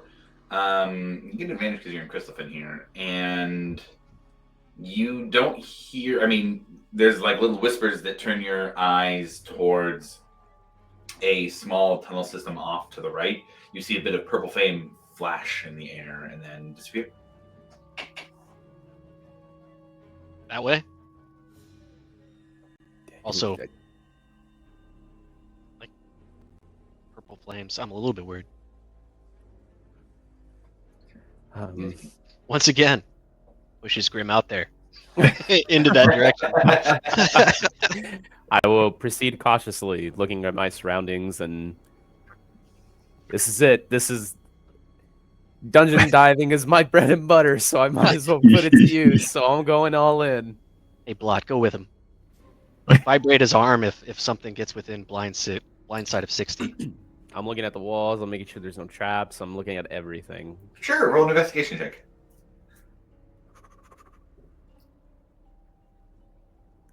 24? 17 plus 7? 24. Yeah, you don't see any signs of traps. You do find a couple old bones on the ground. You just see, I'm not sure as it's on the ground, you fly over. You can travel about 200 feet in. Is that how far would you go 200 feet?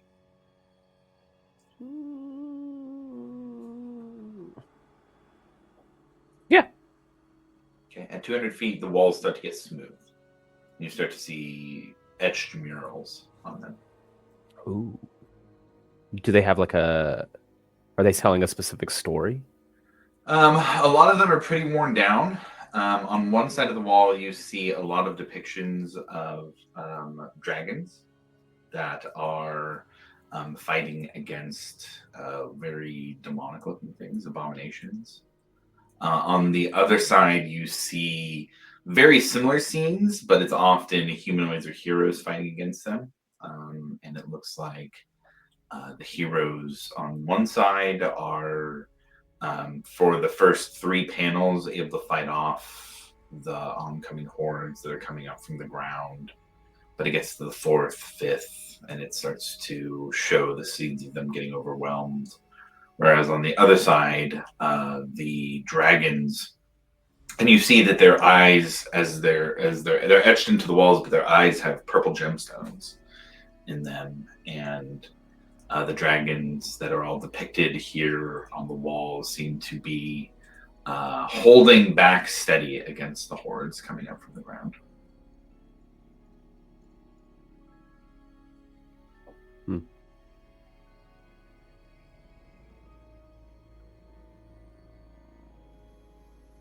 Is there... I'll just continue going. Okay. You travel about... You can get to another 150 feet before you see anything. Get you 350 feet down into the chamber. Sure. You do see off to the side there is a small... it's not a full hallway, but there's a little bit of it's a door that's carved into the wall. You can walk in about 3 feet before you actually get to the door. It's made of obsidian. Obsidian? Is there anything written on the door? Anything at all? Any symbols? Anything at all that can tell me, like is there...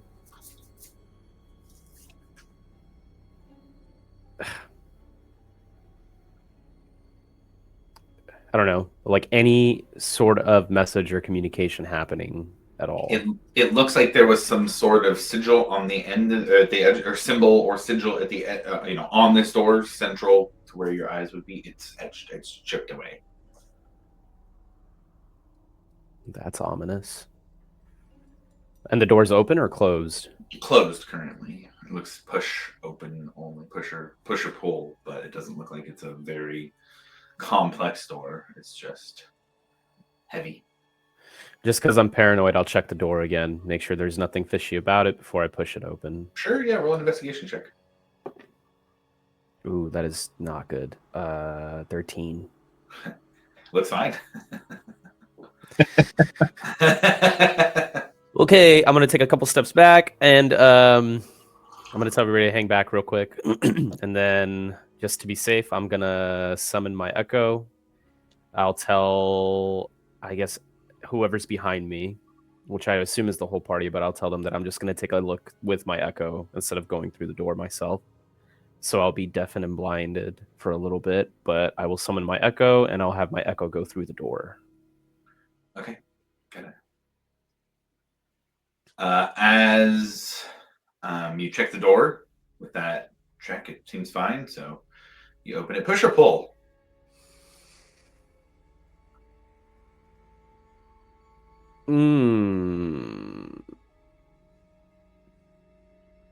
Why did you scare me so much with that question? Very simple question.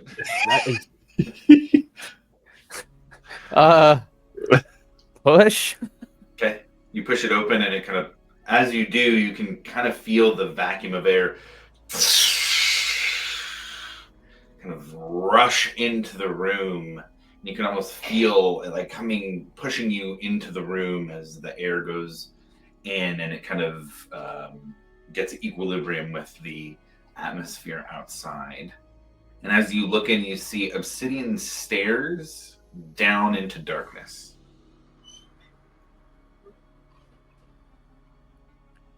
I'll keep going. Okay.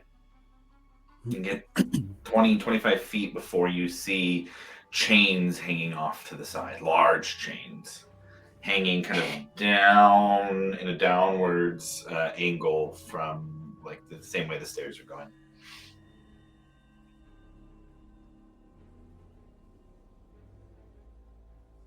Okay. I'll just continue on. Okay.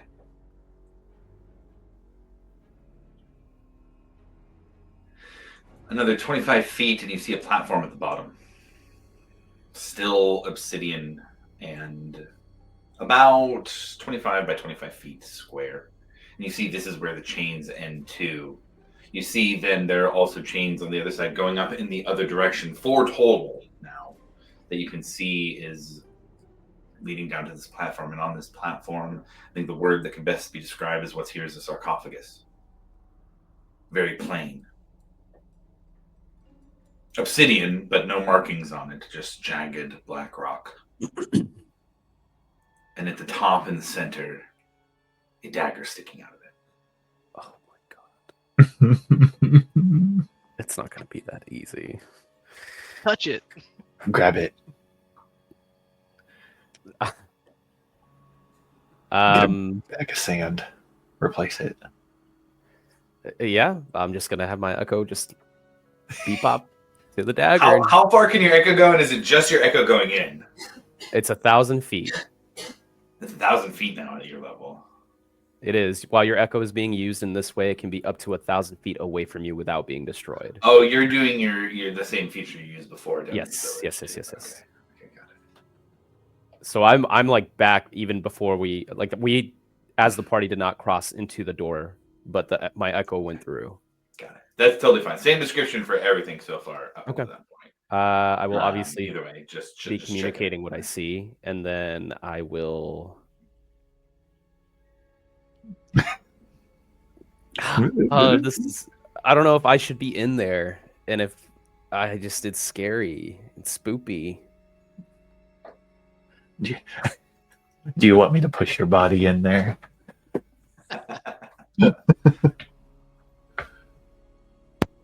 I just don't want it to be like this Aladdin situation. You know what I'm saying? Like I touch something and then it's like, And then the whole cave just starts melting. Yeah, and then everything just starts melting. Diamond in the rough. Oh no.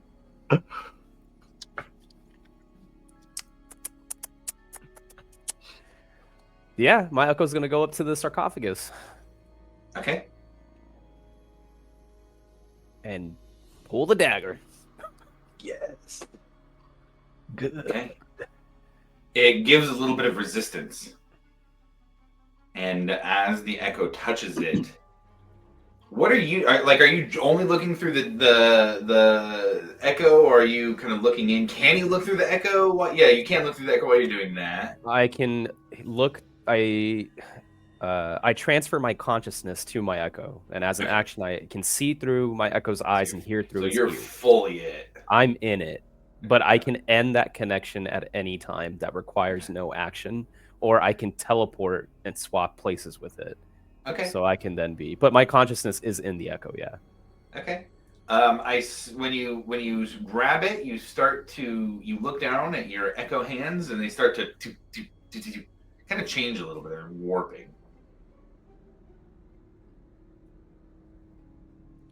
This is You know so stupid. I'm gonna You know tell what you the have to group. do. Yeah, I'm gonna tell the group of what's happening, like that my echo's warping, and I just have a feeling that I have to physically touch this thing, so I'm gonna go there. Do you Tap want us me on in the there with shoulder. you? Tap me on the shoulder twice. Ah, You want, like, if you want to come with me, tap me on the shoulder twice. If you don't, tap me on the shoulder once. He just feels a shit ton Milo. of taps on his arm. Milo. So wait, how many people are going in? Uh, You're gonna go with him? yeah, Oh, yeah. I was interested. Hmm. Oh, whole party? Okay. Fuck it, we ball, dude. Everybody, let's go! Fuck it, we ball. As soon as they start bringing me closer, as soon as I see that they're in the room, I will swap places with my echo, and then Okay. I'm immediately holding the dagger. Okay. You grab the dagger. There was resistance. Do you try and pull it out again? Yeah, now that I'm physically touching it, yes. Can I hold an action? Sure. What is it? I'd like to hold. I'm gonna burn a 5th level for force wall. Wall of force. Just a bubble if anything sparks. And I'm gonna try and get everybody. From the doorway. Yeah. I'm gonna try and get as close to everybody as possible. Okay. To maximize effectiveness And here. are you guys going in and are in the room, or outside waiting, or like in the room but behind the force wall?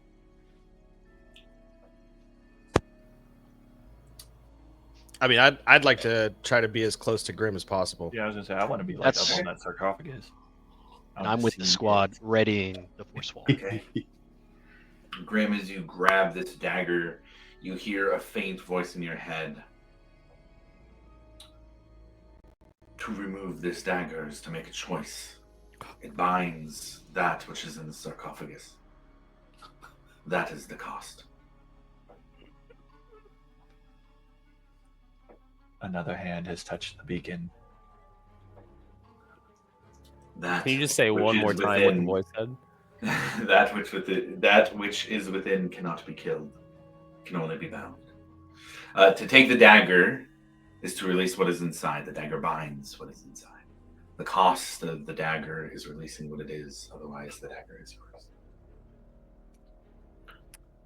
Well, do we want the dagger? What's in the sarcophagus? Can we open it? Can I ask this in disembodied voice? Can you tell me what's in the sarcophagus? You do so? I do, Silence. of course. It's never easy. Fuck! I don't know what's in the sarcophagus, but if we want the dagger, we're gonna have to release what's in the sarcophagus. Do we want to Yes. potentially fight? I'm just Okay. I'm curious. I gotta know what's inside that box Okay, now. okay. What- another What is time. the sarcophagus like sitting on? Like, are we just like a Just in the platform. cave. So there was obsidian stairs. There was obsidian stairs, not attached to anything, just going down from the obsidian door, just kind of with open space around it. It led down to an obsidian platform, kind of floating in the air with 4 chains down, attached to the top of the lid in the 4 corners, with a dagger stabbed in the middle. You're on a 25 by 25 foot obsidian platform, hovering in the air currently. can't see the ground? Okay. No, God. no. How far in from where we are to the like opening of the cave? How far is that? I think I had described it as like 25 and 25, so it's about a 50-foot staircase. So you guys are probably about 60 feet from the doorway about this point. Okay, what about the opening of like the cave? Oh, that would have been a few hundred feet. Man, probably a couple miles back, actually. That you guys have been. going Okay, you into said the a cave few a hundred little feet. bit. Okay. Yeah, at least a few hundred feet. Hey, Block, go back over on that side of the door real quick. All Thank you. He's gonna squirrel on the other side of the door. right. Well, if we start falling, I can take one of us back out there. The question is, are we Yeah. gonna Grab somebody. fight what's in the sarcophagus like immediately, or are we just gonna That's the take vibe it I'm and getting. run? Hey, as soon as he Taking starts it to and come run. out, we just I like that we one. just ground pound him. You know, I like taking it and run. every single one of us is. We're all very experienced runners. I think that's a good plan. That's a pretty good plan too. He's like holding the magic for force wall. Wall We of could force. also like Push it off the platform. uh, Whatever comes out, just push it off.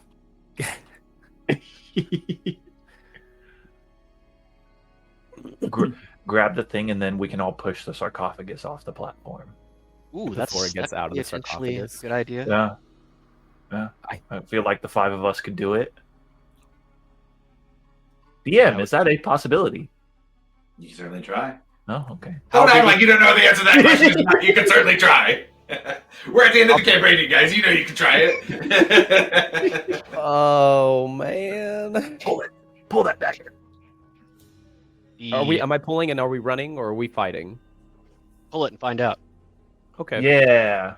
Pull it and start to run, but keep in mind. See if we But look like at it, you know. Yeah, Don't exactly, truly commit to the retreat yet, and then Yeah. No.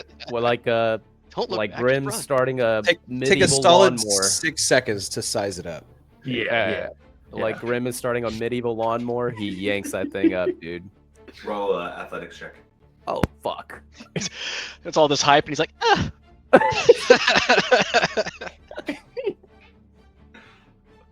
That is a 14. 14. You pull it Yeah. up. Not quite the strength to pull it out of this obsidian sarcophagus lid. Okay. You can give it another shot. Can I help him? Yeah, I was gonna say, hey, Grim, you got this. Give him a pat on the shoulder and bardic inspiration. Oh wow. Okay. I might. Let me try. Open sesame. That's a D10 to your roll. So. Oh wow. Okay. Here we go. Oh, that is not good. That is not good. That is not good. It's a 14. A 14 with the. You pull. Wait. I'll use luck. I'll re-roll Okay. it. Okay, sure. I'll re-roll it. Hold on, I gotta use the luck thing. Here it is. Come on, my whammies. That's even worse. It's a 6. We're going backwards. Hey guys, he doesn't look like he's can doing I- very well over there. Even I- Angus didn't really. Okay, Like grip Grim, around daggers. his hand, around the dagger, and pull it up with his hand. So yes, before that happens though, there were 2 attempts here. He wasn't able to get it out, and on that second one, this blast of magical energy comes out. So he's grabbing it, but he's not able to pull it out and actually wield it here in this moment. Milo, you start to see this magical blast coming out of the dagger. This, Force I think, wall. was your wall of force moment. Yeah, well, we're gonna bubble over everybody that we can. You bubble over everybody that you can. Grim is not in that, but everybody else will be. Grim, as you grab this dagger, this magical energy blasts out, and it's going to be roll me a dexterity saving throw. That's what I need. That I'm actually pretty decent at. That's pretty good. That's good news. That is a 28. A 28. Okay, so you're going to take half damage here, which is... Is that a success? yeah, that is a success, which is half damage. You're going to take... You have evasion. If on a Oh, success, okay. I take no Okay. damage. So the total would have been 53 points of bludgeoning damage. Woo! You would have taken half, but because of evasion, you don't take any. So Anything. you are able to So dodge fast. as it blasts out. These rocks and pieces of obsidian blast out, and instead of pushing into you and pushing you backwards and taking all this damage as you tumble around this chamber, you are able to dodge it.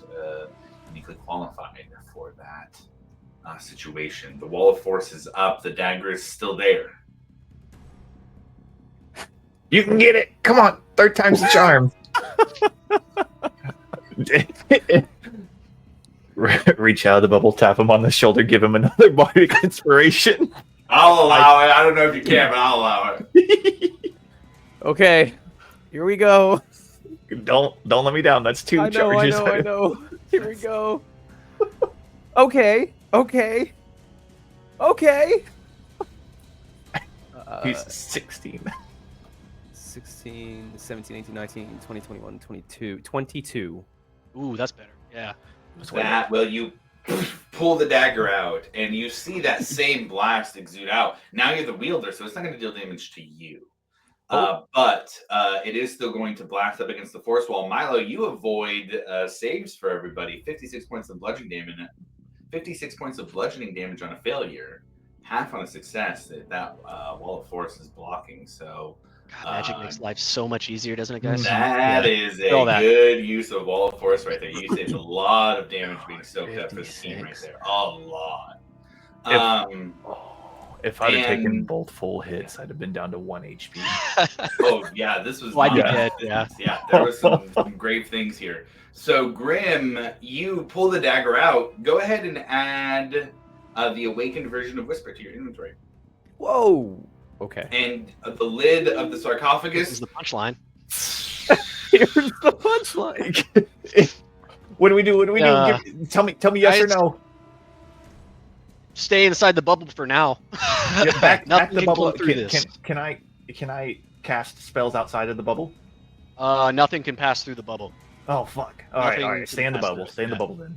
All right, let's slowly all start moving the bubble up the stairs. I don't think I can move the bubble. Oh fuck! Okay, well, stay in the bubble. Nothing can physically. Grim, Should we you stay- hold the dagger in your hand, tense, while Should the we rest run? of the party's in the wall of force. Should I we just run? run? Yep. No, Run, Grim, run! Yep. I'm going. If I see Grim break, I'm gonna drop the bubble and run with him. Do I see the sarcophagus starting to open? Roll a perception check. Okay. Ash, you start to see the energy of the time loop that you guys just created in the past with Vesh start to form again. 22 perception. The lid isn't moving.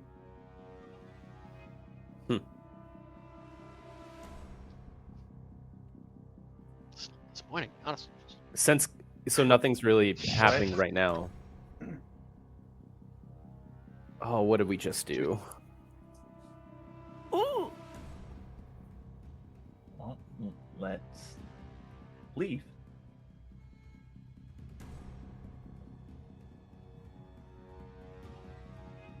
Okay. All right, Grim, you're the last one up. You're the wielder of the dagger. We're leaving. Okay. And Ash, you can't clean this one. This is messy.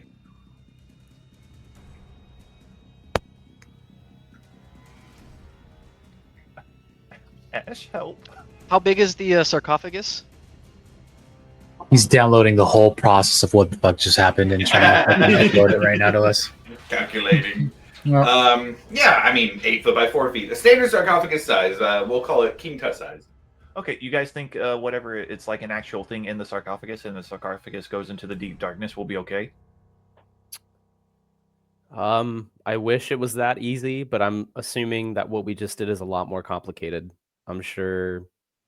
So if I push the sarcophagus over, it won't fix anything. I don't think so. I think we should just leave it. Okay.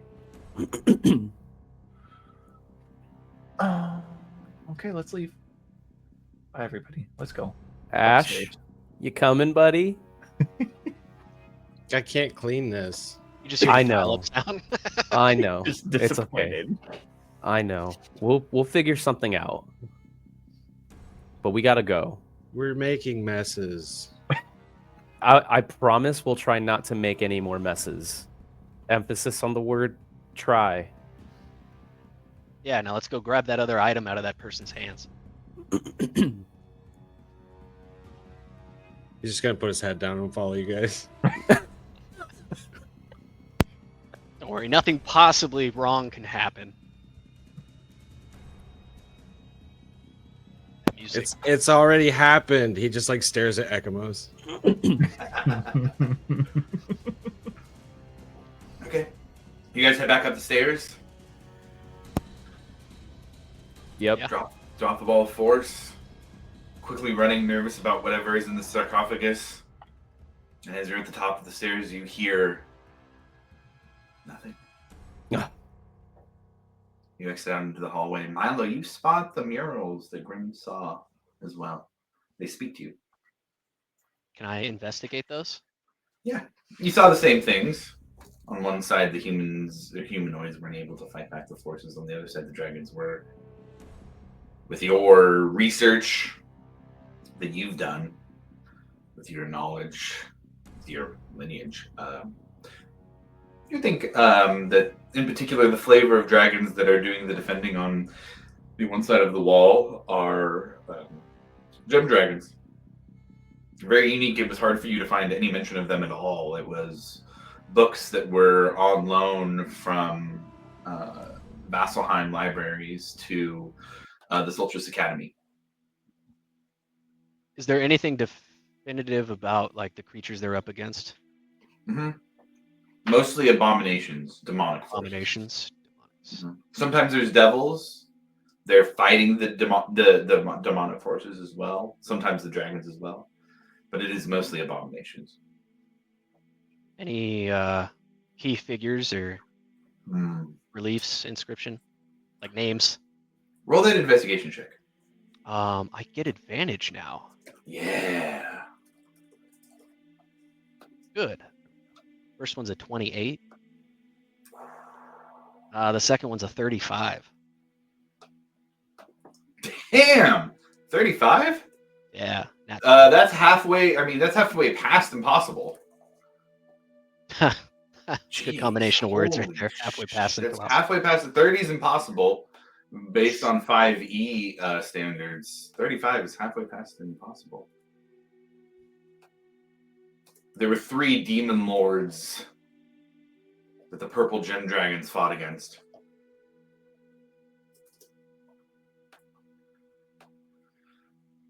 Zolgralon, Drazgamuth, and Zoglamir, the demon lords of ancient Exandria.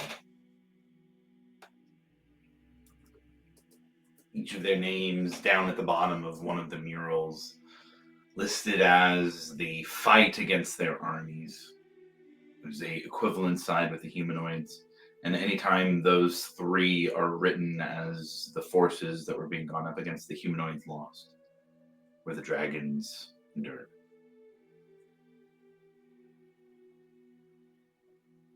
As the party walks past it, Milo's just gonna kind of read what he can and describe what's happening in the murals as we're all exiting the caves. You recognize the gems of their eyes. You've seen one of those gems before. Just one. Can I take it out and compare them? It's the same. The same? It's the same.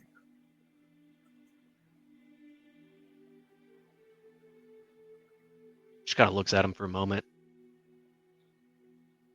nods his head a little bit to himself, and then puts the gem back in his pocket. Continues to walk. I think the rest of the group would probably hear him stutter a little bit as he kind of just affirms something to himself and then continues.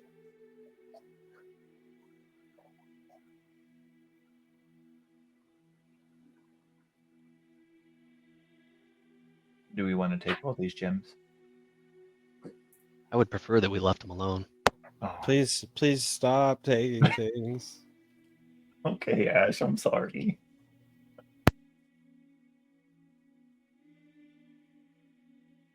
Does anything stand? Is anything happening with the gems? Do they react in any way? Do I get the sense that there's something that I should do here? Oh, when you pull yours out, it almost seems like there's a fire flickering inside of them and yours. Oh, I'm gonna put the gem as close as possible and try to sort of ride those vibes a little bit. In the past, there's been different forms of dragonfire that you've come into contact with. I've asked you if you wanted to connect with. And this is close to those moments, but is different because it feels like it's home. Your home fire. Your fire. To connect with it isn't to make a choice, it's to accept who you are. And it feels like the easiest thing in the world to do if you'd like to do it.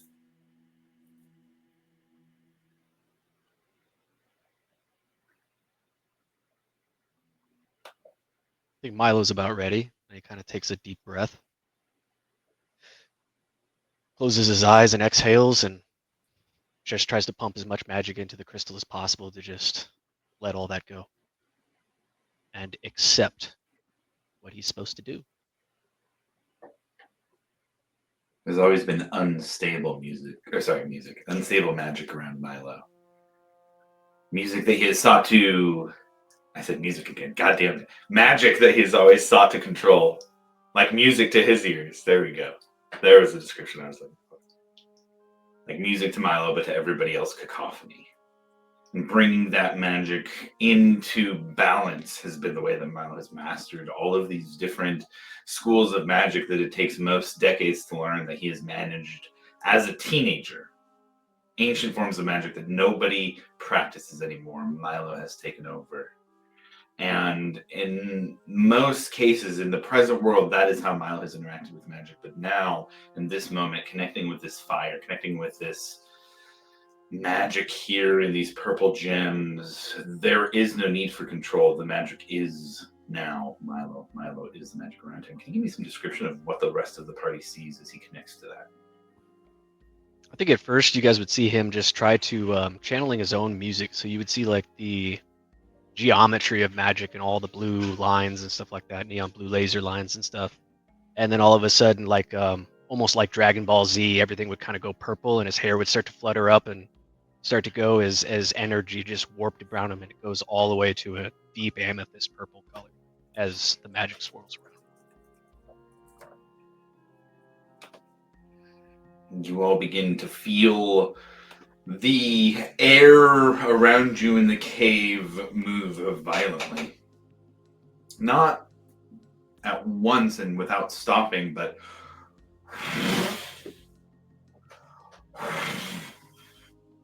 as if giant wing beats are pushing air through the tunnel that you are in. And you feel a presence at the end of the tunnel, back the way you came. The same way that the wind is now, the violent wind is now coming through this tunnel.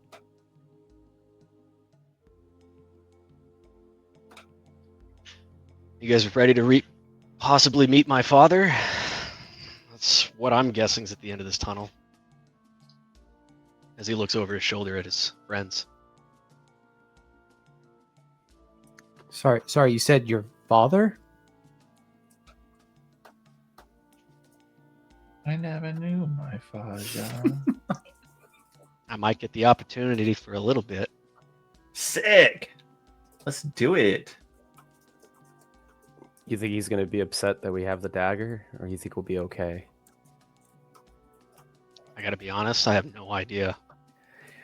Well, one way to find Never out. knew my father.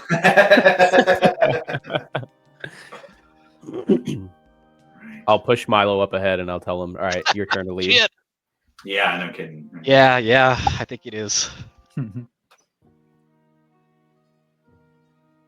all walk to the edge of the tunnel, seeing purple scales as you move forward. As you reach the tunnel where you entered into the larger cavern, you see sitting across the rocks and all of its grace and power,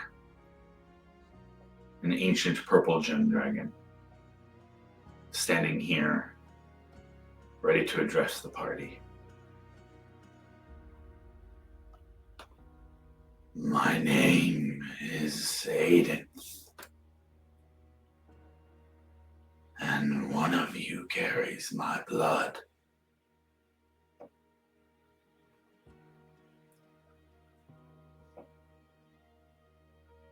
Milo just walks out a little bit further than the rest. Show me.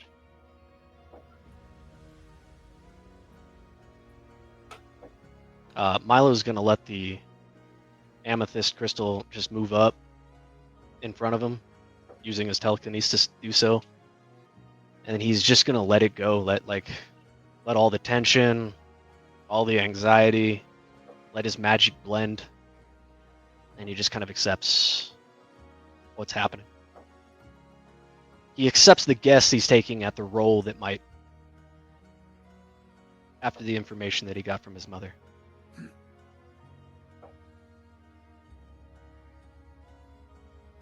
You have not accepted your title, granted by your father. My progeny. The fire burns within you. Yet I sense a void. Why have you not taken it up?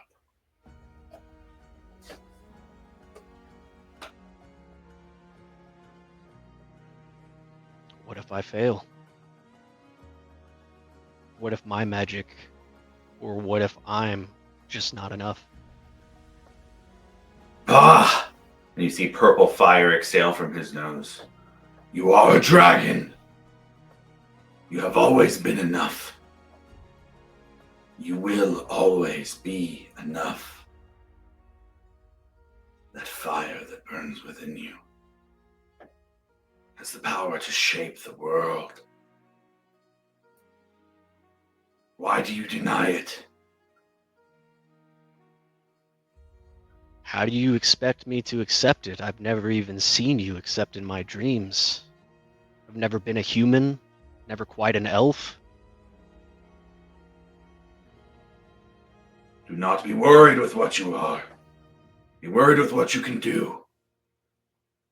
Be worried about what you need to protect. This is the fire that burns within you. And he rears his head back and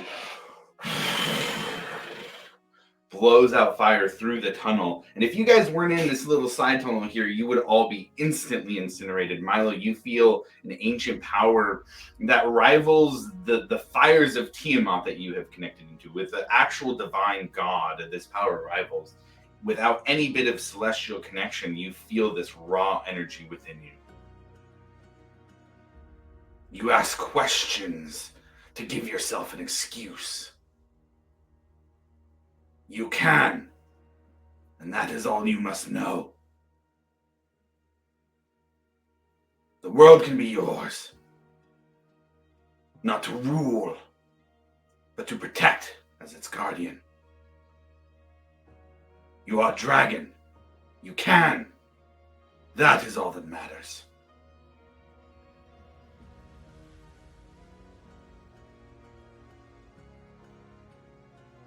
Milo's going to reach out to the power that's being generated either in him or through. Did you say Adis? What's his name? Aidinth. Aidinth. Aedinth. Coming either from Milo or from Aidinth.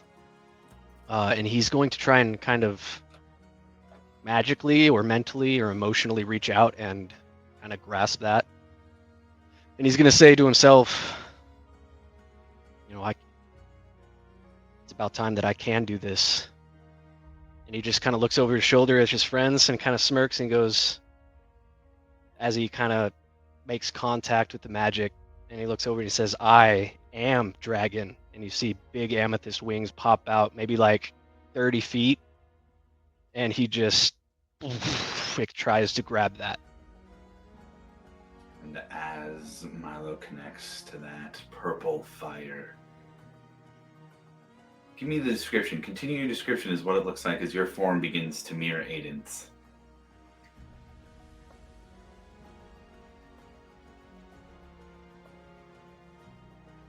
Sorry, I didn't hear that last word. Aiden, as you begin to mirror Aiden, this dragon in front of you, give me a description of what Milo feels, the look in his face as he becomes what Aiden is as well. As he's looking over his shoulder and he says, I am dragon, his smirk starts to fade and he looks back over at pretty much his future and everything that he's supposed to be. And he kind of just focuses on it. Kind of like it's time to get serious, it's time to get down to work.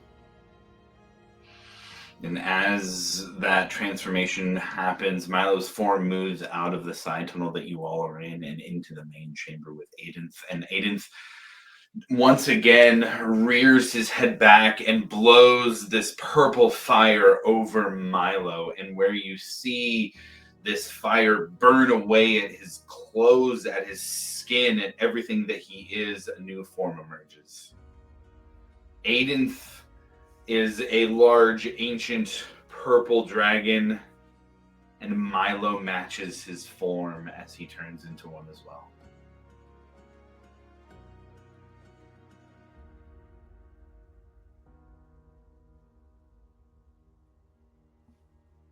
As he does kind of complete that, Milo would like to kind of mimic Aiden's roar and start shooting some amethyst flames up in the air with him. And purple fire consumes every bit of atmosphere in this main chamber. The party feels heat that almost overwhelms them.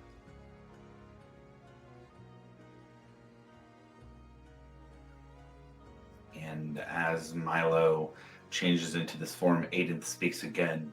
Do you accept your position as the guardian of Exandria?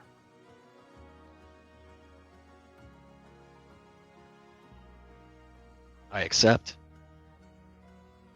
It is time. Then let my fire be yours, as it always has been.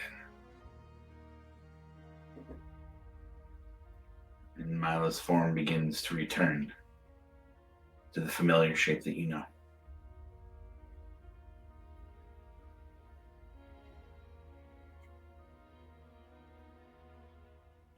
I think Milo would probably drop to one knee out of exhaustion.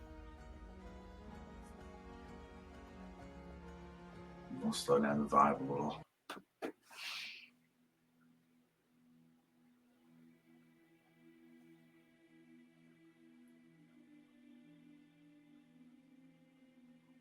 As Aiden looks to the party and says,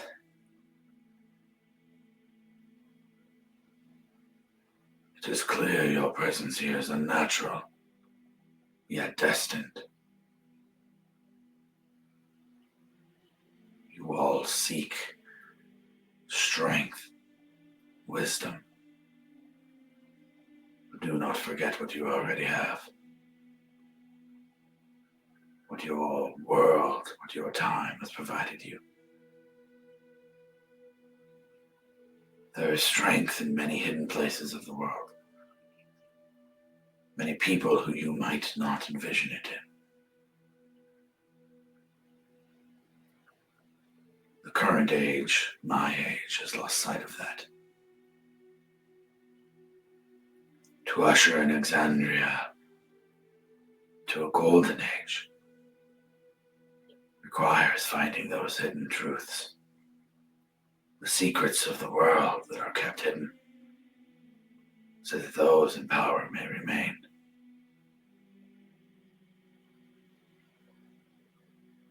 Do not trust lightly, even the divine.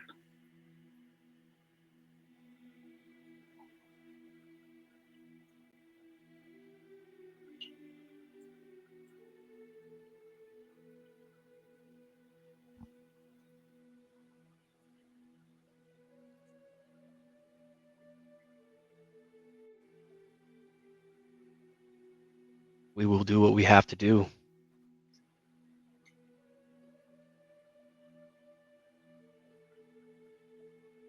To protect Exandria.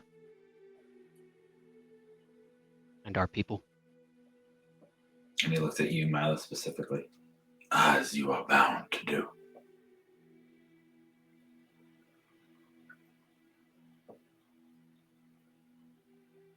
He begins to turn away, stretches out his wings, unless anybody else has anything to say to him.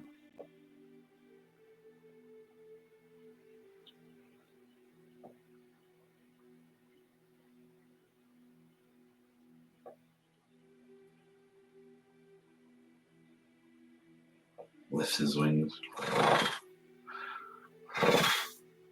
His giant form flying gracefully through this large tunnel that he seems to barely fit in, but moves through very gracefully in flight. Like a big purple turd. Sure. I'm j-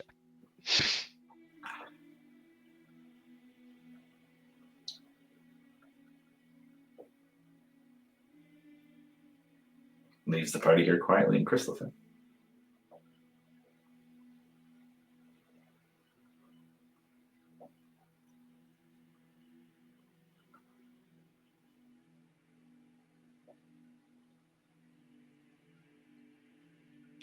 Quite the score from the cave.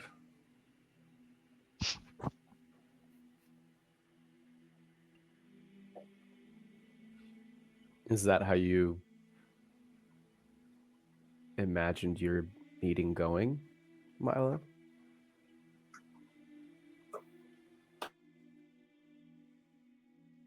I don't even know if I've ever actually imagined it. It's always just been more of a feeling.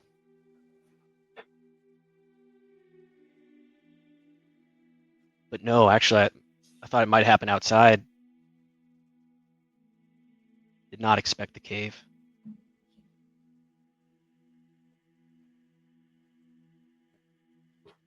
Ooh, that's a lot of responsibility, gentlemen. You can do it. I believe in you. Thanks, Angus. Maybe You wouldn't, there are times when I can call upon you for your assistance in the future. Oh, by all means, you wouldn't know, with all your brand new amazing power, be able to turn me back to an elf, right? I don't think that's something that I can do. God damn it! I'm gonna try, find though. anyone to do it. No, don't touch me. I just saw that Just purple like flame. there's- Don't touch me. So Like it hurts. this dude's a fucking dragon, all right? So you're not really fucking 18 or whatever, there, kid. I am 18.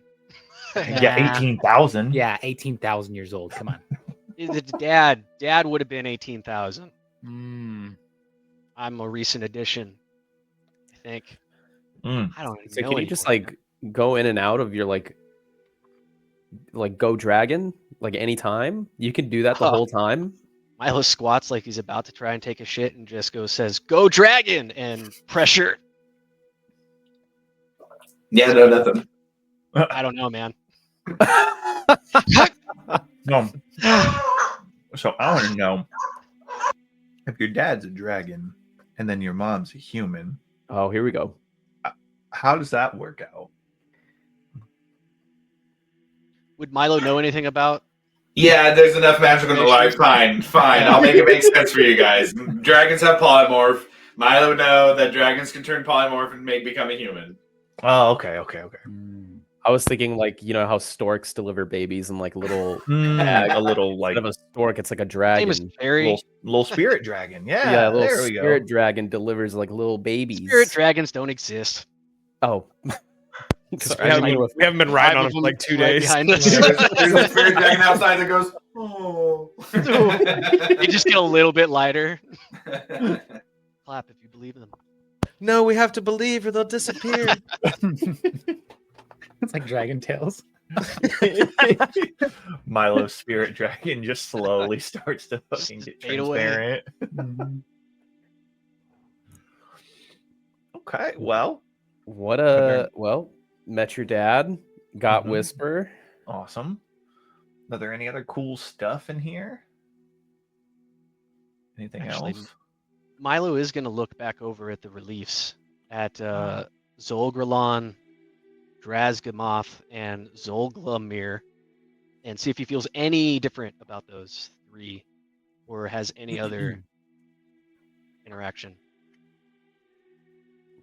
Maybe something was passed down.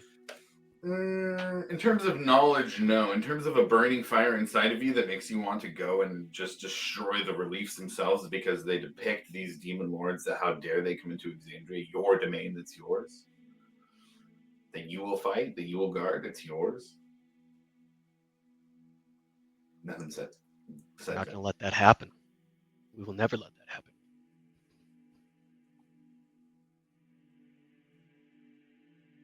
Condemner?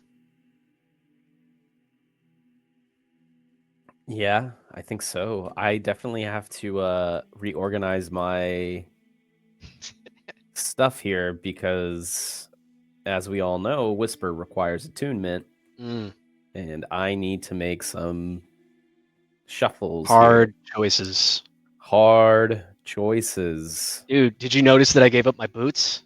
Look, the feathers don't even flap anymore. Oh no. Yeah, but they're clean now, though. I cleaned them. He did clean them. They're fantastic. Look at that, dude. Look at the job he did. They looked rough. They're There was a hole on that side over there. It's not there anymore. It was like the caster's toe, you know, when it slides across the ground. Well, You're anything shooting that those you guys shots, man. don't want, I'll take it because you guys have all this cool stuff and I just have normal stuff. So I mean, if you don't want that You dagger, Grim, I'll take that dagger. why'd you get all low, dude? That was I creepy. didn't say The way anything. he You said heard that that? made me yeah. uncomfortable. Did Why are everybody you else hear inching what I towards heard? him? Yeah. My hand slowly levitates towards the dagger. Get away from No. I don't know. It's time Remember how he was with that spider silken thing? He's acting the same way, I think. It gets creepy about, yeah. very He used his creepy. I don't Batman know what you're voice when talking he about. asked for it. It was weird. Mm-mm. I threw that thing overboard. He's like, "Give It's me in the ocean. dagger. Yeah, he's like, if you don't want the dagger, I'll take the dagger. Send that dagger my way." Your dwarf is coming out bad, dude. I know. That's why I got to get this changed. I can't take this anymore. All right, I'm going to try and change you back. Don't touch me. I You forgot kinda to say "Go Dragon." Go Oh. dragon!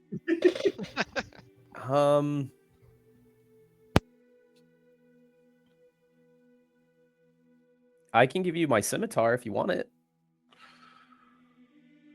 Is that just like a plain scimitar?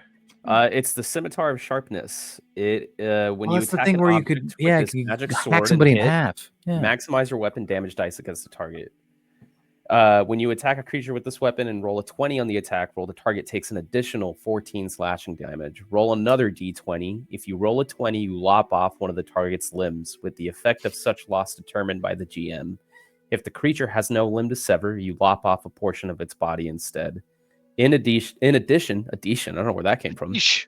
Addition, you can speak the sword's command word to cause the blade to shed bright light in a 10-foot radius and dim light for an additional 10 feet. Speaking the command word again or sheathing the sword puts out the light. That's pretty cool. No, I'm okay. I got mine. I pat my sword on my hip. I'm good. Okay. Thanks, though. Good on. Cool sword. Cool sword. It is a Thanks. cool sword. That is a very cool sword. I've never lopped anybody's limb off, though. It's hard. It is hard. Yeah. It's okay. Take some practice. Yeah. So, did you say it takes like 2 20s? Yeah, a 1d20 gets you like the typical stuff, and then you need a second 20 in order to lop something off. Okay. How long does it take to attune to something again? Like Hour. hour. I don't think we're gonna wait that long, are we? Say we travel to the beach. We wait there. It's the beach. Beach. Okay.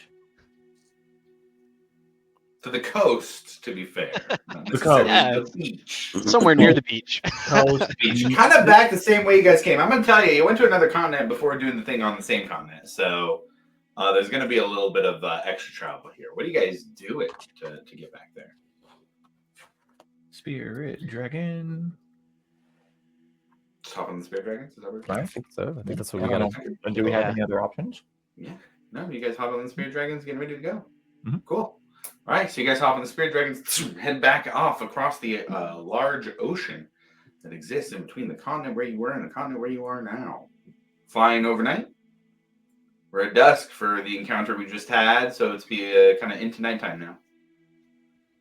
It's kind of scary. Flying at night over an ocean. I can give everybody dark vision. Ooh. Mm. Okay. That turns the tables. Yep. I will give everybody eyes of the night. You guys get dark vision for 300 feet. Up to 5 willing Damn, creatures. dude, 300 feet. Nice. Sick. Yep. All right. Through the night. And then I like kind of Pretty aggressive, actually. wave my hand in front of everybody's eyes as I go to everyone. Oh, I can see now. Ugh. Whoa. You guys fly through the night to get back to the continent where you had originally come from, knowing generally where Condemner is. An idea. Was Legendor is what you guys did on Condemner, right? last session, I believe. I forgot how we found the information. There was. I know we rolled for something, and then we were able to ascertain 6 possible things that were available to And that us was that one we of could them. find, and that was one of them. And then Milo today cast Legend Lore on Condemner to get an idea that the assassin was on the coast. And then cast it for Whisper as well, so we could find it. The other items that were in it. So the 6 were Denot's Visor, Vermin Shroud, Wreath of the Prism, Agony, Armor of the Valiant Soul. I guess these are all the ones we know of. Yeah. Okay. Circlet of Barbed Vision, Condemner, and Whisper. And then the Raps of Diamok? Yeah. Okay, so I guess just generally, how are you guys attacking finding Condemner directly? Are we using magic? Are we talking to the gods? Are we just winging it? What are we doing? We've spoken to the Moonweaver, Pelor. Who else did we speak to? Ioun, Bahamut. Bahamut, Pelor, Vesh. She's a little occupied now, though.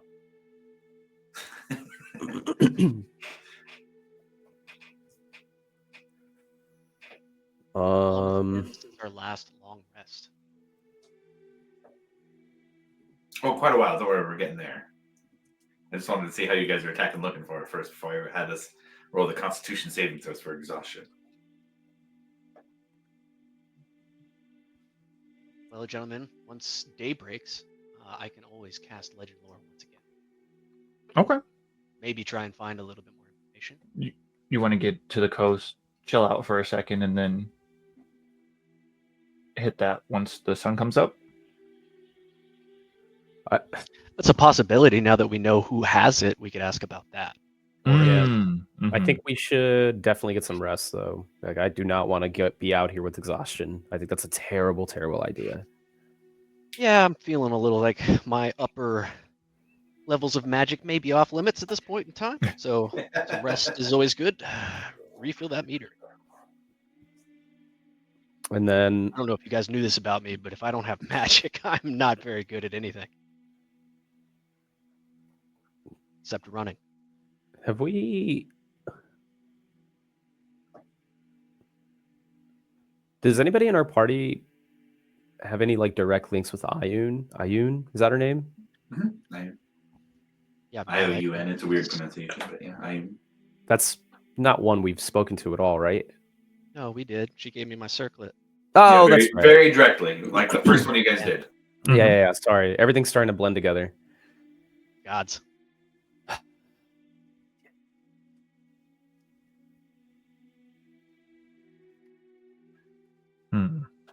Okay, so what I hear is we're taking some time to rest, and then we're going to cast the Legend Lore to go for Condemner. Okay. Yes, but I'm going to ask it about Tal, the person holding it.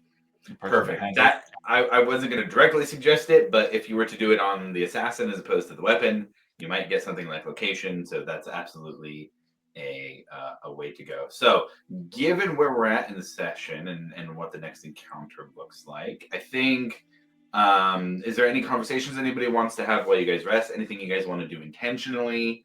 Want to do a little scene setting for you guys. We're at the end of the campaign here, so if there's any heart to hearts with other characters or anything to have, now would be a good time for it.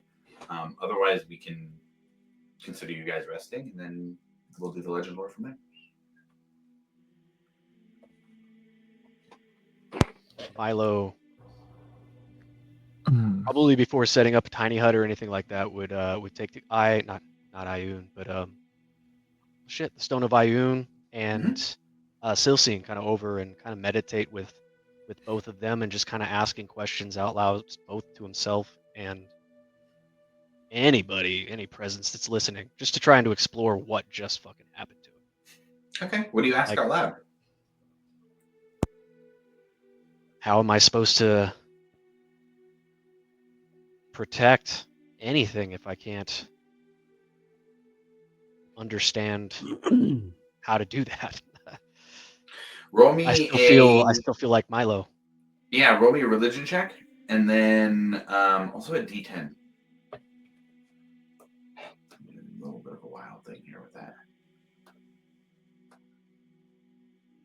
It's an 8 on that religion check. Okay, You said a D10, right? D10. 6. You get this sense of booming thunder and lightning off the distance as you hear a voice in your head. Have you not protected yourself and those around you with what Milo can do?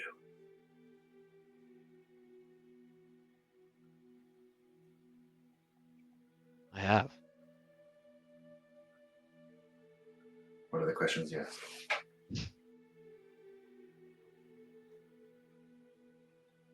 I think that's about it. Then you get Milo that kind of answer. understands what he knows what he needs to do. Connected with Cord the Stormlord there, just for reference.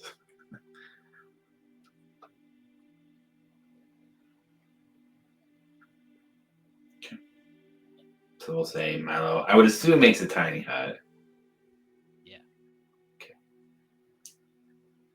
Party rests for the night. Honors arm, get rest with the party as well. I wanted to do something. Sorry. Yeah, please. Yeah. After they landed and get all settled, Ekamos would kind of go off on his own, not too far, and just kind of look back. I guess that was, the first time he had seen his like brother in like full form next to him when he was with Vesh. So he would just like want to talk with him and just ask like, "Hey," just like kind of somberful, like, "Hey, I hope your death wasn't in vain. Like, I hope I'm doing you justice and all that stuff." So just talking with him about that. Which one you go with? Death in vain or hope I'm doing you justice? Okay. Give me the specifics on that one. I would have that first. I would say, "Hey, like, your death wasn't in vain, was it?"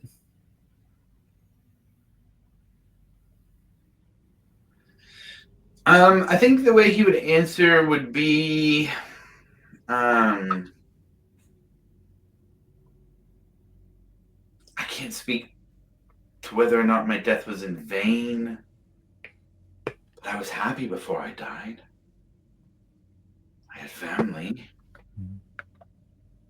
I got to know that I was a part of something bigger than myself, the downfall of something that threatened the world. I don't think it's my place to judge whether my death was worth it, but I'm glad for what I was a part of. Yeah, but after you passing, I couldn't just let you go that fast. I had to hold on.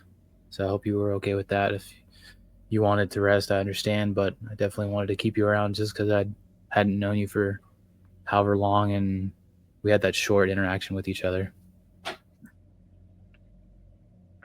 I am still here for you, just as it feels like you have kept a piece of me. This is not all that I am, just a piece. You keep a piece of me.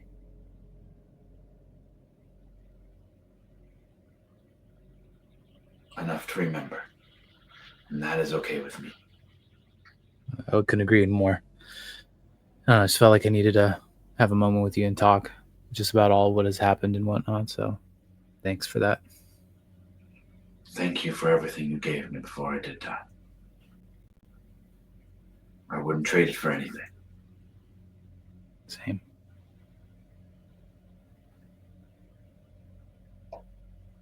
And you just feel a sense of resolution with him.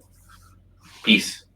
That the peace that you use your cleric magic with that connects to Pelor has also been granted to Elric as well.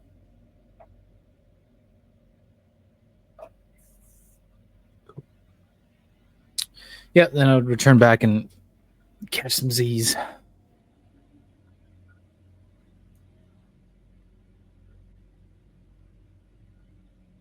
Cool. Anybody else?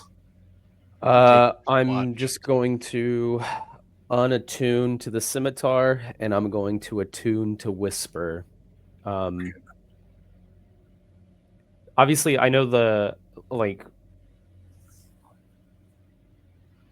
as I'm attuning to it and whatnot, like I'll just like kind of look at the weapon and whatnot, kind of see it.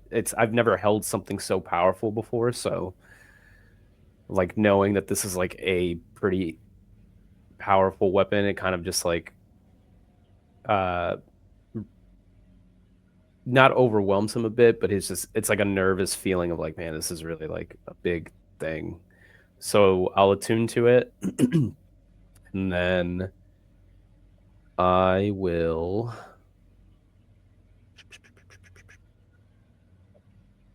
Honestly, yeah, I think that's it. I'm just gonna unattune to the scimitar, attune to whisper, and then go to bed. That's it. Okay. Yeah.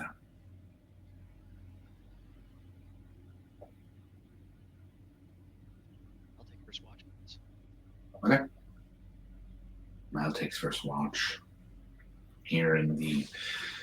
We'll say you guys had to get back to the coast and kind of the desert area where you were at in order to find a place to take a rest, with the idea that the morning would bring Legend of Lore and a little bit of clarity on where to look now that you're back in the general area. Milo, roll me a perception check. And while he's taking watch, he's just going to spend time with his grimoire, Vitatis, Okay. just to see Yeah. what that's about. What am I rolling again? Perception. 16? 16. Nice. Okay. As you look through the Grimoire Infinitus, you find its very interesting innate ability to connect your knowledge to the knowledge directly related to the book, storing knowledge outside of your own brain. It's a very unique connection, one that you are sure came from an age of magic that was stronger than what is currently known in Alexandria, knowing its vestige. Not a weird thought for you to have, but the ability to learn to use a spell that is not currently prepared for you, but trailing it through the book is an interesting thing. You start to kind of toy around with the idea of Silsine and how that would play out, but you sense that the book itself is strong enough that if you were to connect Silsine with it, there would probably be some risk of danger to her. How do you feel about that, Silsine? I prefer not risking my safety, but would understand if we're trying to push for the strongest effect possible. I mean, I am curious, but I wouldn't want to make that decision without your consent, taking every step possible to ensure your safety.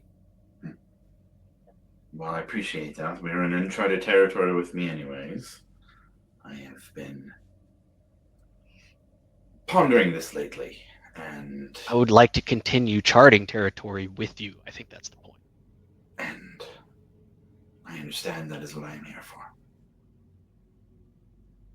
But this is a dope book. Like, upgrade maybe? Hopefully.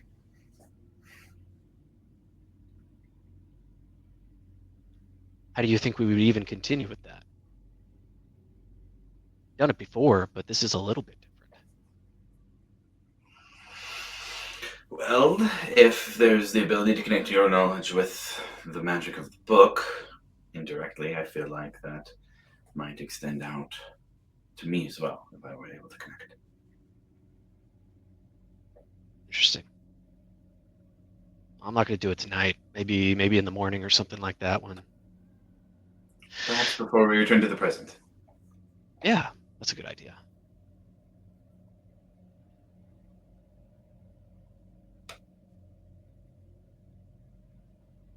With your perception check, it's a quiet night. You do hear loud screeches through the sky. That's part of a little bit of the unnerving thing of the ancient Exandria here. I would say at one point you do also feel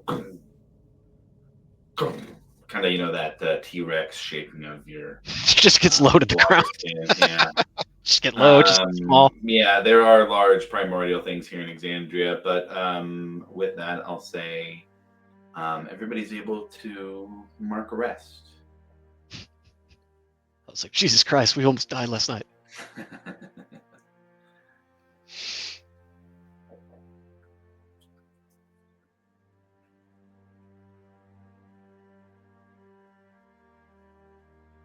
I would assume a legend lore is going to be cast At breakfast. at breakfast. You do find a bit more information about the assassin Tadora. For the relevant information, since you're betraying a legend lore, and I already went over some of the stuff here, you would know now that Tadora is under the employ of a Sphinx. That a Sphinx who is set to guard a very particular place in the desert has hired her in that capacity to guard against anybody who might try and break in.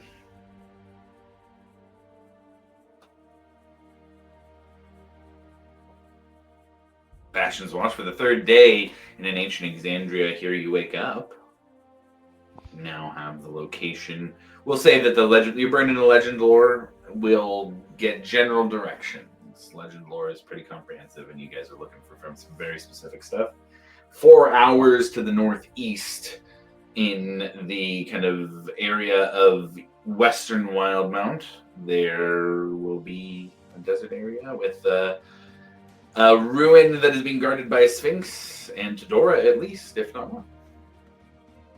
Do I know anything about that desert area?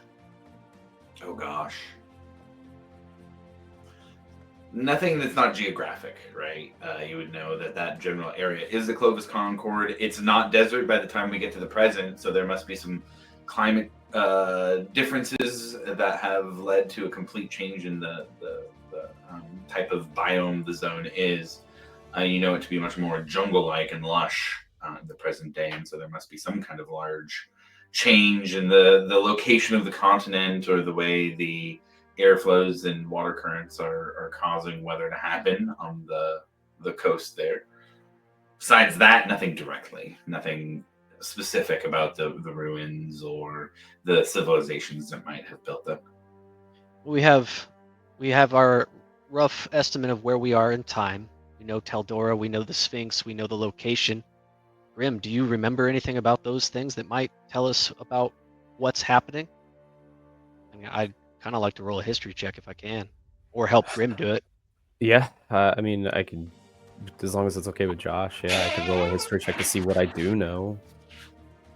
Gosh, yeah, you guys can roll a history check, and I can give you little tidbits, but it's not going to be much. It won't be any I'll take some anything tidbits. substantial. Yeah, we're looking at tidbits here, little hints and whispers, nothing substantial. But You want yeah, to do it with if you wanna advantage, or you want me to roll separately? Or Or I guess I shouldn't be asking that question. It's Josh's, so. No, that's fine. I'll let you guys choose. I often do. That's fine. Yeah, I mean, it's your call. Do you want us both to roll, or do you?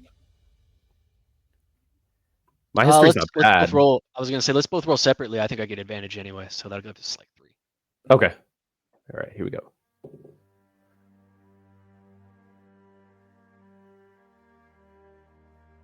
Got a 30. Near impossible. Okay. Tidbits. 22. Near 22. impossible. Yeah, 22. 22 and a 30. Near impossible tidbits. Here's what you would know for Milo. Having done, at the end of the campaign here, having done a lot of research on the ancient history of Exandria and different areas that have changed throughout the world, that much of what was known now as Xhorhas extended out as a wasteland beyond where it was currently. And so that would probably be why there's desert extended out so far. There's probably a lot of mountain ranges and geographical features that need to be added by the gods that haven't been added here yet. If there is ruins here, it's from civilizations that are very old, much older than, I mean, for it to be a ruin, it would have to be at least hundreds of years old. And there are only 2 or 3 species that could have ruins that were this old. One would be like original elf species that were a bit different than actual elves, but still existed around the time. The other would be very similar. It would be like a early goblin predecessor, but which were much more humanoid as we know it, not small and kind of grimy little goblins, actually, gold-skinned humanoid beings that equaled elves, or more, much more established than the goblins and orcs we know today. You could really only be a couple of those civilizations that would have ruins that were ruins by the time we got to this point, which is already the ancient past.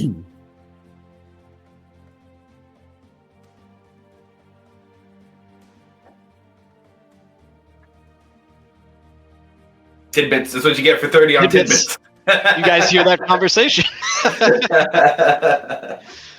Grim, you are so smart. I would have never thought. I wouldn't even approach those concepts that you had just laid out for us.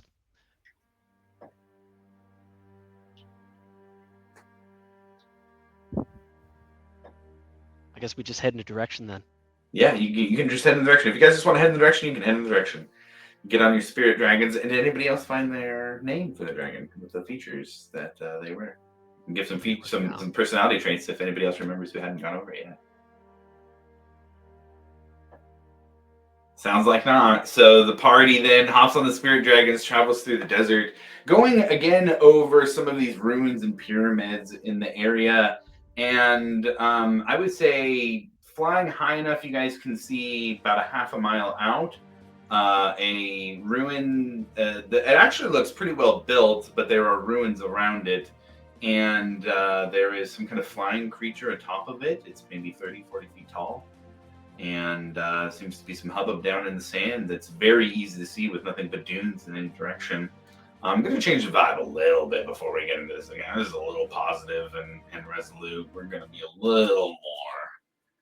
Hey Josh. Yes. Was Silent Oath one of them? Silent Oath. Dragons. I rolled a 6. Silent Oath. Yes. So, as it is flying, in particular, when it is flying around quickly, or you guys haven't been in combat with them, but if there's, we'll say that at one point, there were some drakes that started chasing you guys, and he was very agile and able to escape quickly. Does not make a sound while flying, not even wing beats as the wings flap. It moves like a living shadow of silver light with its eyes locked on to its destination or to your enemies, breathing slow and steady compared to the others. Ooh. Like that. Flying on your guys' spirit dragons above the sands of the desert above you. You see off in the distance what you're looking for. A large sphinx-like creature standing atop. Milo's gonna fly, get everybody kind of close together, and cast the telepathic bond. Cool. Perception.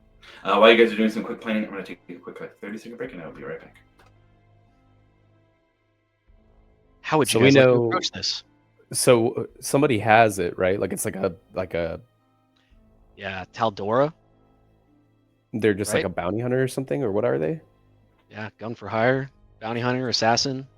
Doesn't seem like they have many morals or ethics. Yeah, I guess what's the plan? Are we just gonna show up and be like, "Hey, we want your thing," and then like kill this person? Like, That's do what not I was know. expecting. Do That's not know. honestly what I was expecting. we could try and just steal it. Ooh. Guys, I mean, you're stealthy, dude. And Do a little pickpocket action, quick sleight of Ooh, hand. There you go. There you go. hmm, He's a yoink real quick. I'll be taking that. The problem is, I don't know oh shit, how this person's gonna be in they're this. probably pretty skilled. Well, that, but like, I feel it's not we're gonna like get cheat. I feel like the things we do for leisure are not the things like they're doing. You know what I'm saying? Like, it's not like there's like a tavern anywhere near, that we could just like cause a ruckus. I found my dragon's name. Oh, what was it? Nice. Cloud Dancer. Cloud Dancer. Okay, so for Cloud Dancer, it weaves through the wind as you fly. It takes delight in weaving through the clouds. Sometimes it spirals or dips dramatically mid-flight. Never enough to throw you, but enough to hear its deep rumbling laugh in your head as you fly. Oh, an ornery little fucker. Okay. All right. That fits so well, man. I know, it's perfect. It really does. And why don't we do this, just to show you what you guys see from up in the air. Bet. Let's show you. Did you mean like a distraction, Grim? I mean, almost Or a anything. theft?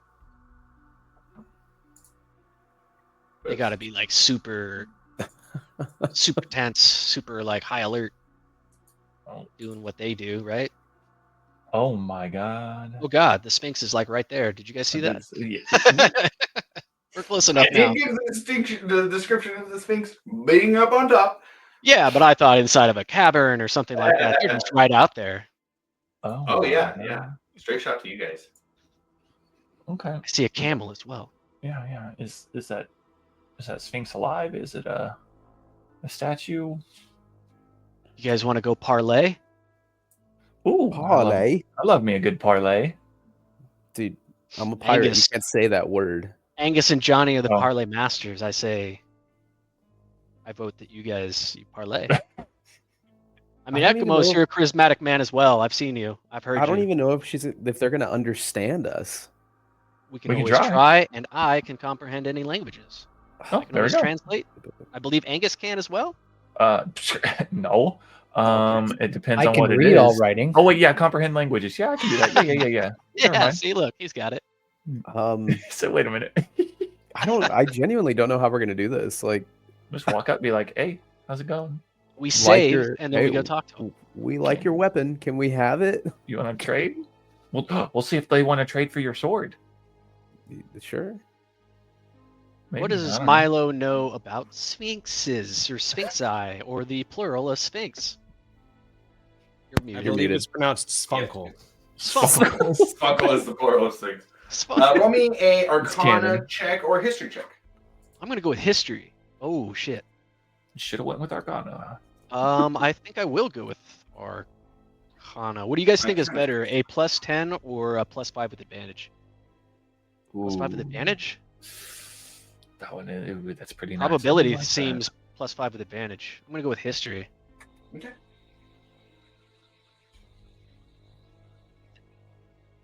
18. 18's pretty good, not impossible though. What you would know about sphinxes from the modern era where you came from is that they're immortal, immortal, intelligent, magical creatures. They guard often sacred areas in isolation. They guard the secrets and treasures of the gods. Obviously, they have the descriptions of Sphinx, right? They have a lion body, eagle's wings, and some sort of human-esque head. And with an 18, you would know there's a couple different types of sphinxes. Maybe even a name of a sphinx. You would know from the time of the calamity, you know the name Yondis, the winter star. But with 18, I think that's about it.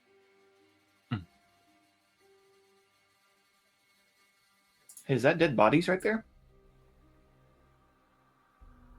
You guys see dead bodies on the ground in the area. Oh. By the camels. That's usually not good.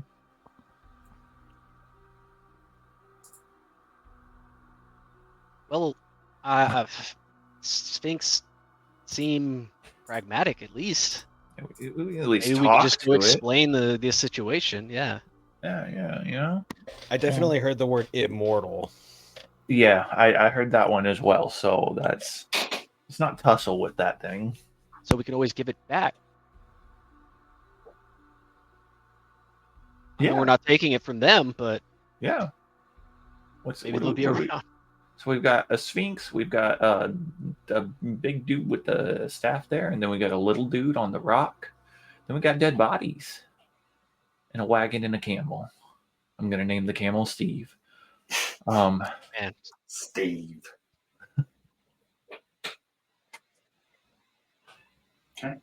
We're gonna have to. So it kind of sounds like we're just walking up to the Sphinx. Is that what you guys are doing? I was scared. I kind of want to be sneaky. You guys want to sneak in? Sure. Yeah, here, let me. I really don't think sneaking in is the best idea. It's an immortal sphinx named Yondu, dude. I do not want to mess with it. There's gonna be an arrow fly out of nowhere. And Yeah. snap us right in the- I do not want to chance this. I Okay, think- so you just want to walk right up, and be like, "Hey, Mister or Mrs. or whatever you are, Sphinx person, help."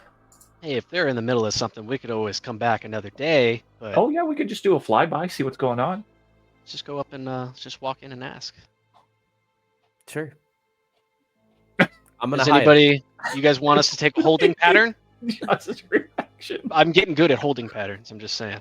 I'm gonna hide. If Nah. we're gonna do this, I'm we're hiding. I'm hiding. Stealthy. Angus, you're not Stealthy high. You're boys. going up and talking to the Sphinx. Negative. I am a stealthy boy. I have these nice little boots that make me stealthy. I am going to use them. So we're sneaking in. I guess we're sneaking in. So Ash, you're staying there. Ash, you stay in the holding pattern. Who wants to do the talking? Ekamos, how do you feel about doing some talking? These are pirates. All right, you got the most pirate lore. Gotta be you, dude. I'll be there with you. Who's pirates? This isn't a pirate. It's a sphinx. Oh, it's a What part sphinx. of that is a Oh, pirate? Pirate sphinx. I heard pirate sphinx. What's Oh, I this? don't know the shit, man. I think you should Spunkle. start, Johnny, and so yeah, this phone. Oh, it's Spunkle. Why do I have to talk? I don't want to talk. You're good at talking. You're the best No, talker. I'm not. You're the best talker. I'll go with you. How about that? Here, I yeah, think see, Milo you'll come should with go. us. Milo Milo's, is. well, hold on. If anything happens, Milo Milo can drag it is a out. Hey fucking man, dragon. I so gotta he should I gotta talk. protect the universe and stuff over here. So just go Oh ahead. my god. Oh. How go? Let's vote go, I John. got, Come on, I got John. Come told on, I'm John. not allowed to How go. about we all so go? I guess Well, we I'll all just just continue walk. the holding pattern that I've studied extensively. I'm okay with the group. A group go. Yeah, all of us. The group goes to talk to the spunkle. Yeah. All right, let's go talk to some Spunkle. Oh boy. Or You're muted. You're John. muted. So everybody's going down there. Not a spunkle, one sphinx, no spunkles here. That's right. No plural. But everybody's going. Is Ash coming? Am I allowed to go? You guys told me I couldn't go. Well, that was before we all decided the whole team was going. Yeah, I'll go. Okay, so everybody's going. I'm gonna set up a little. Oh, why are we so stupid? I would like to We're not use stupid, my this is daily smart. scroll of alacrity, if that's cool. Sure. Sweet. What could possibly go wrong? You guys walk up and We're see good. this. I would say my description is going to be, yeah, I think actually looking at it, Ash, you're the tallest man. That's probably a 15-foot tall mummy creature that turns towards you guys. I'll turn towards the camera a little bit here. Seems to have like golden spiked pauldrons and a big like a reaper scythe that it is carrying as a weapon as it turns to face you. You guys look over to this area over here. You see that there is a cart being rummaged through. There seems to be, yes, there is a dead body there and there, but there does seem to be some kind of shadowy undead creature that is eating at one of the corpses down here on the ground. One tearing through the stuff that's up on the cart, and then somebody up here that seems to be just sitting and watching. They look pretty skeleton-y too, but they do seem to have some sort of, at least perception that they have coming out. They're just staring over the situation, not motionless completely, but they do look to be some sort of skeleton. And then across the way, you see this mummy-like creature wrapped in linens turn towards you guys, and then the Sphinx with its very knowledge-filled eyes. That's the best description I can give. Is something that knows everything. That as it turns to you, has no worries in its brain about what will come about in this encounter, in this conversation. And it doesn't say anything, it just turns and looks at all of you. Are we telepathically linked? Yeah. I really Believe. want the spear that thing has. No. I think it would effectively work well for cleaning behind buildings I cannot reach to. No, upon seeing these undead creatures, I would like to recant my idea of just walking in I mean, I think it's a little too late. just a bit. The Sphinx looked at us though. You Uh, think- I'm gonna We'll go talk. full Harry Potter with the Buckbeak, plan. I'm just gonna bow. Ooh, Sphinx, just because I don't know what else to do. I'm a follow. That's a good idea. Following. Everybody bowing then? Yeah. Okay. Do it. The Sphinx gives a nod down with its head, and then turns and looks back to the cart. Told you Grim was the Go, Grim. Grim, this is your time. Go, go, go. Go, Talk. Milo. Start Say talking. something. No, Angus, you go. No, you. No, Toast. You got to do it. You did. You were Uh-uh. way late. Milo's not on camera. It's him. That's not fair. I don't have a nose.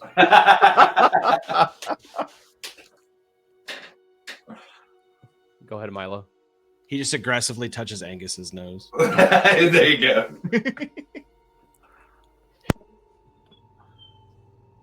I hope we're not interrupting anything. You are. Oh, I guess we probably should leave then. Don't you want to hear why we're here first? Tell me. I tell them. Okay. What do you say specifically? I need to know specifically on that one, actually. I pretty much say that we come from the future. I tell them about the situation in the future, and I tell them that we need the condemner. Roll me a persuasion check. oh. Damn, Persuasion, huh? I should have docked on that one. Ooh, shit. 25. Oh, never mind. I am not the keeper of Condemner, but I would be interested to hear about this future you claim to come from. Tell me.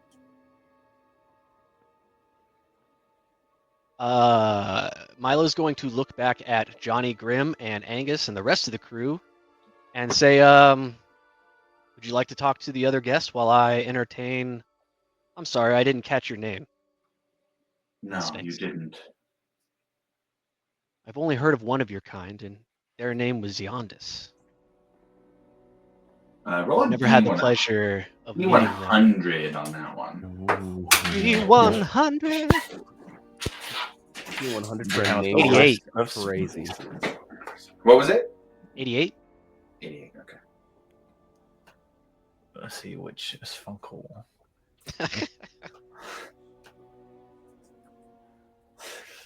Sfuckle.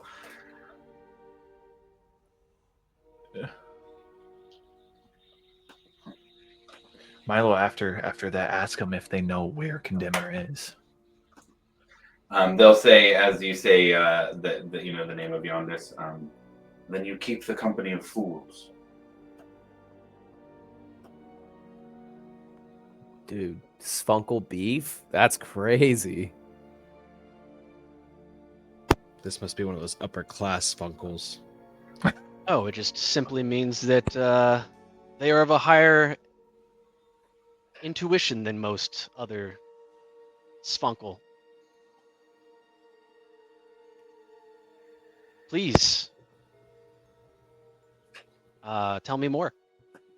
Go talk to the other people about the thing that we're here for. I'm not gonna go talk to some zombies. Yeah, you think Not the skeleton- zombies. the Whoever's skeleton standing that's up on eating the a rock. body? He's a skeleton too. Can I do a perception check on the individual standing up on the? Is the The thing over camel a there. skeleton too? The camel is not. I'll tell you that you can see the camel. The camel's alive. There were ropes attached to the cart. The camel was taking the cart. The ropes have been cut. They're just kind of like worriedly standing there, but they're not a skeleton. What was the perception check on the thing up top? 21. 21. You got above 20, I'll tell you. It's an undead caster of some sort. Does it look like anybody that might be called Taldora? No. No. Yeah.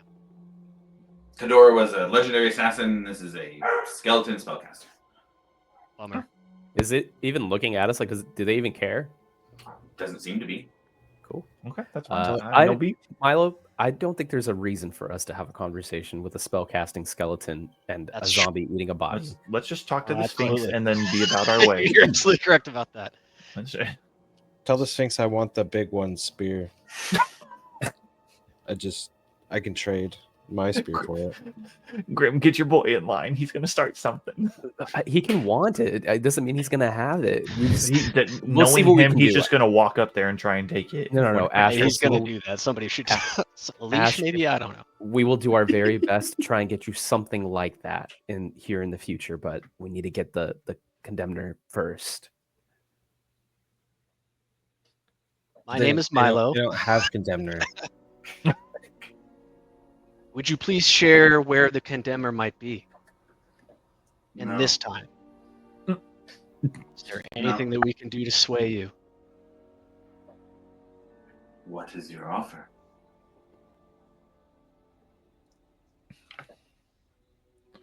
Also, my friend here wants his picker, trash picker, right? Yeah. Yeah, The hooked trash one. picker, I'll the trade hooked my one. 3-pronged one for it. That's on the table too. But hey, guys, he wants something in return. Oh my god. What type of thing? He's a Sphinx. He wants do knowledge. we- Yeah, dude. Tell him stories Tell him about stories about the where we're future. from. Be like, I could share stories about my land, my time. I'm gonna open my mouth and give that message that went out over Aor. Really? Oh my god. Okay. Oh. Oh no. Okay. Oh shit! I'm just looking at John. I mean, that worked. I guess that'll work.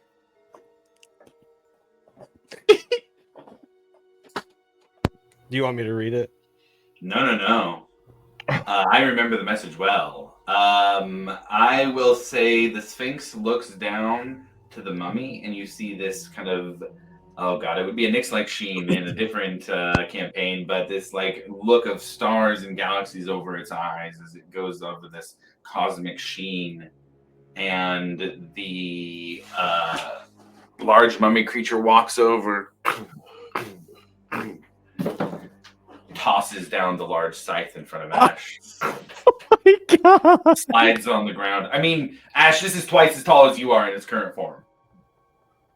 I will rage and go big, Hell yeah. and then grab it. Okay. And then when my rage runs out, hopefully it shrinks with me. I think that happened with the dragon skull, if I remember. Or the dragon skull that the giant had. Is that Mhm. correct? Yeah. Yeah. Yeah. Okay. And while I'm big, I'm gonna give him my trident.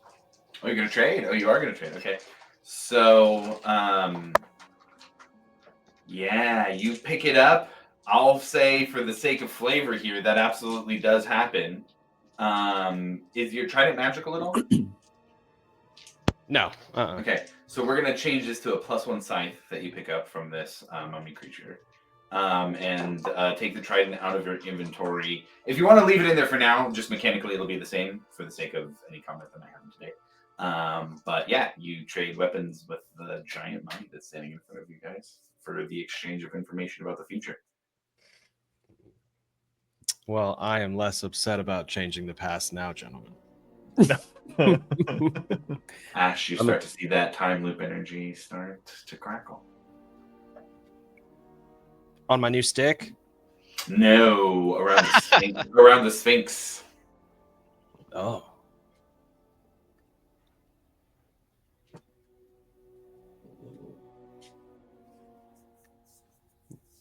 Well, go ahead, Milo.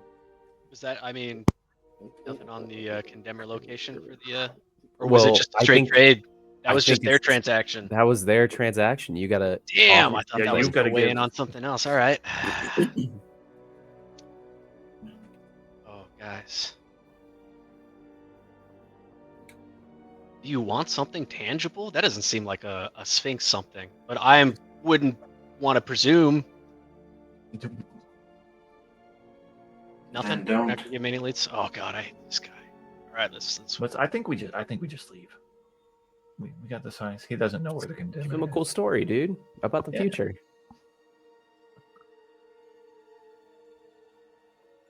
Does he even know where condemner is? I think he kind of knows almost everything. Or, I mean, I don't know, but it seems like he would. He's gonna present the ring of spell storing just to see if he gets any kind of reaction out of it. He looks down at your hand and looks up at you.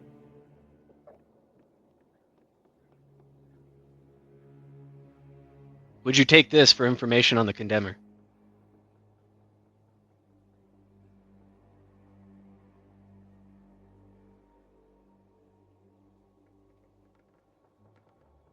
Roll Just persuasion wait. Yeah, roll a persuasion check. Sorry, just thinking about how to play this out. Roll a persuasion check. It's a 15. A 15. Okay. Go ahead and remove the ring of spell storing.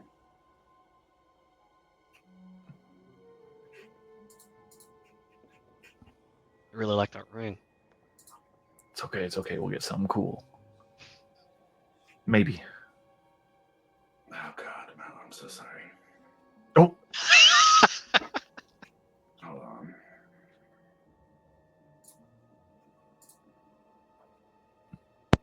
Wait, did he apologize? He did. He did. You just took my ring, man. He didn't give me. I think I just got robbed. Was that robbing? The condemner is a shadow-touched hand crossbow. That is the weapon of choice for the assassin Tadora. And then she breaks down the features of the Wow. crossbow. You asked her for information on the crossbow. You didn't ask her where was the crossbow. Oh no.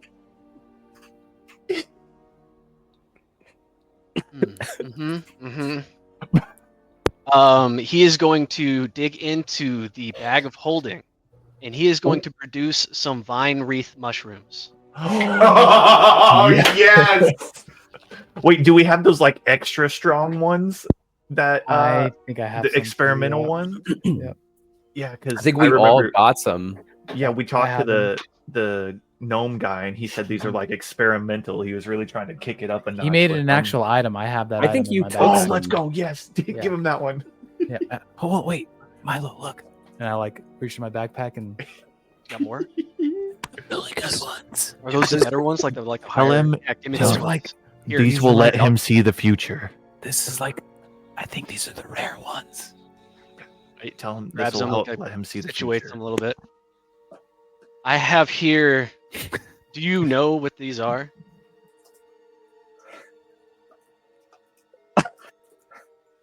I do not. I hold in my hand the expanse of time, space, and knowledge throughout every epoch of age and anything that you can think of. Lasts probably, what, 8 hours? 12 hours, you say? Grim, what was your last trip? It wasn't me. It was Angus. And Angus. Yeah, it was a long time. You it said was a long 12? time. 12 hours? 12 hours. That's a half a day. Just make sure that you're in a very comfortable place for. I saw the future. Sometimes you can see the future. All right. Roll me your persuasion check. It sounds like Alibor's helping. Yes. It does sound like Alibor's helping. With that, I saw the future comment there. Go ahead and I'll give you the standard treatment. Either both of you can roll, or if you can roll with advantage to convince the Ooh. Sphinx to take these mushrooms. Senor, Hail what Mary would that you has have? worked in the past. Your persuasion's got to be higher than mine, right? More than likely, yes. You want to just take a crack at it a piece, Sure, I'm or down can I for give that. him advantage? I'd say with you taking the lead, it's got to be you with Absolutely, advantage yeah. or individual. Yeah. That makes Okay. sense. You want to do individual? Sure, I have I'm a plus okay with 7. that. I've got a plus 15. Damn, Yeah, dude, dude. take it individual. Yeah, I'm gonna roll like a 1. 17 for Milo. Nat 20 for a 35. Oh my god. 235s this session. Holy shit. That's a new dice too. That's the first time that dice got rolled. Okay. Keep that in the rotation. Right. Yeah. There is only one track that I can play right now. The Sphinx turns its head, Oh my god. and these plants are from the future. They are from the future. Wow. What arbiter of knowledge would I be if I did not experience what the future had to offer? Bring them here. How prudent of you. Telekinesis it up to the Sphinx. Take it in their big lion's fucking paw of a Sphinx hand. Yeah, but before he eats it, can we, in exchange, do you know the location of Condemner or Todora that carries it currently? Just push through the Door. aftertaste. Just gut it through. Todora lies in the caverns beneath. You'll find a door in the building beneath me. Oh, Skim down the whole fucking thing, dude. oh my god! I can't wait to get back to the ship and tell our gnome friend. 36. Oh, guys? I don't Okay, feel wait. anything. Oh wait, you will. It Might how take a long did it couple take? hours, but it'll happen. No, they're pretty. I'd say about 30, Have you tried 45 drinking minutes. orange juice? Yeah. You see their eyes start to speckle with starlight a little bit. These were the extra strength ones, right? Yeah, Like, yeah. These were like- like the experimental. These were the very potent ones. Yeah, these were the ones that he said Maybe he we didn't should even just- try. No, maybe he we should didn't. just look at the size of them. Like, maybe we should just give them a bigger A double dosage. double Do you think we dose. should Here, give them all I we give them have? mine. Here, Wait a minute. because I had some too. Here, take mine. I have 16 regular ones. give it. Do it. Be like, hey, hold on. We didn't realize he's a lot larger than us, right? He's Yeah, pretty yeah. large. We're like medium small. Yeah, we do need him. This Give is him probably some more. why you're not feeling the effects because it needs a stronger dose, right? And then I pull out all 16 of them out of my bag, and just Milo, could you get these up to him, please? I passed at least 10 pounds of that. Should fall into that all the way up there.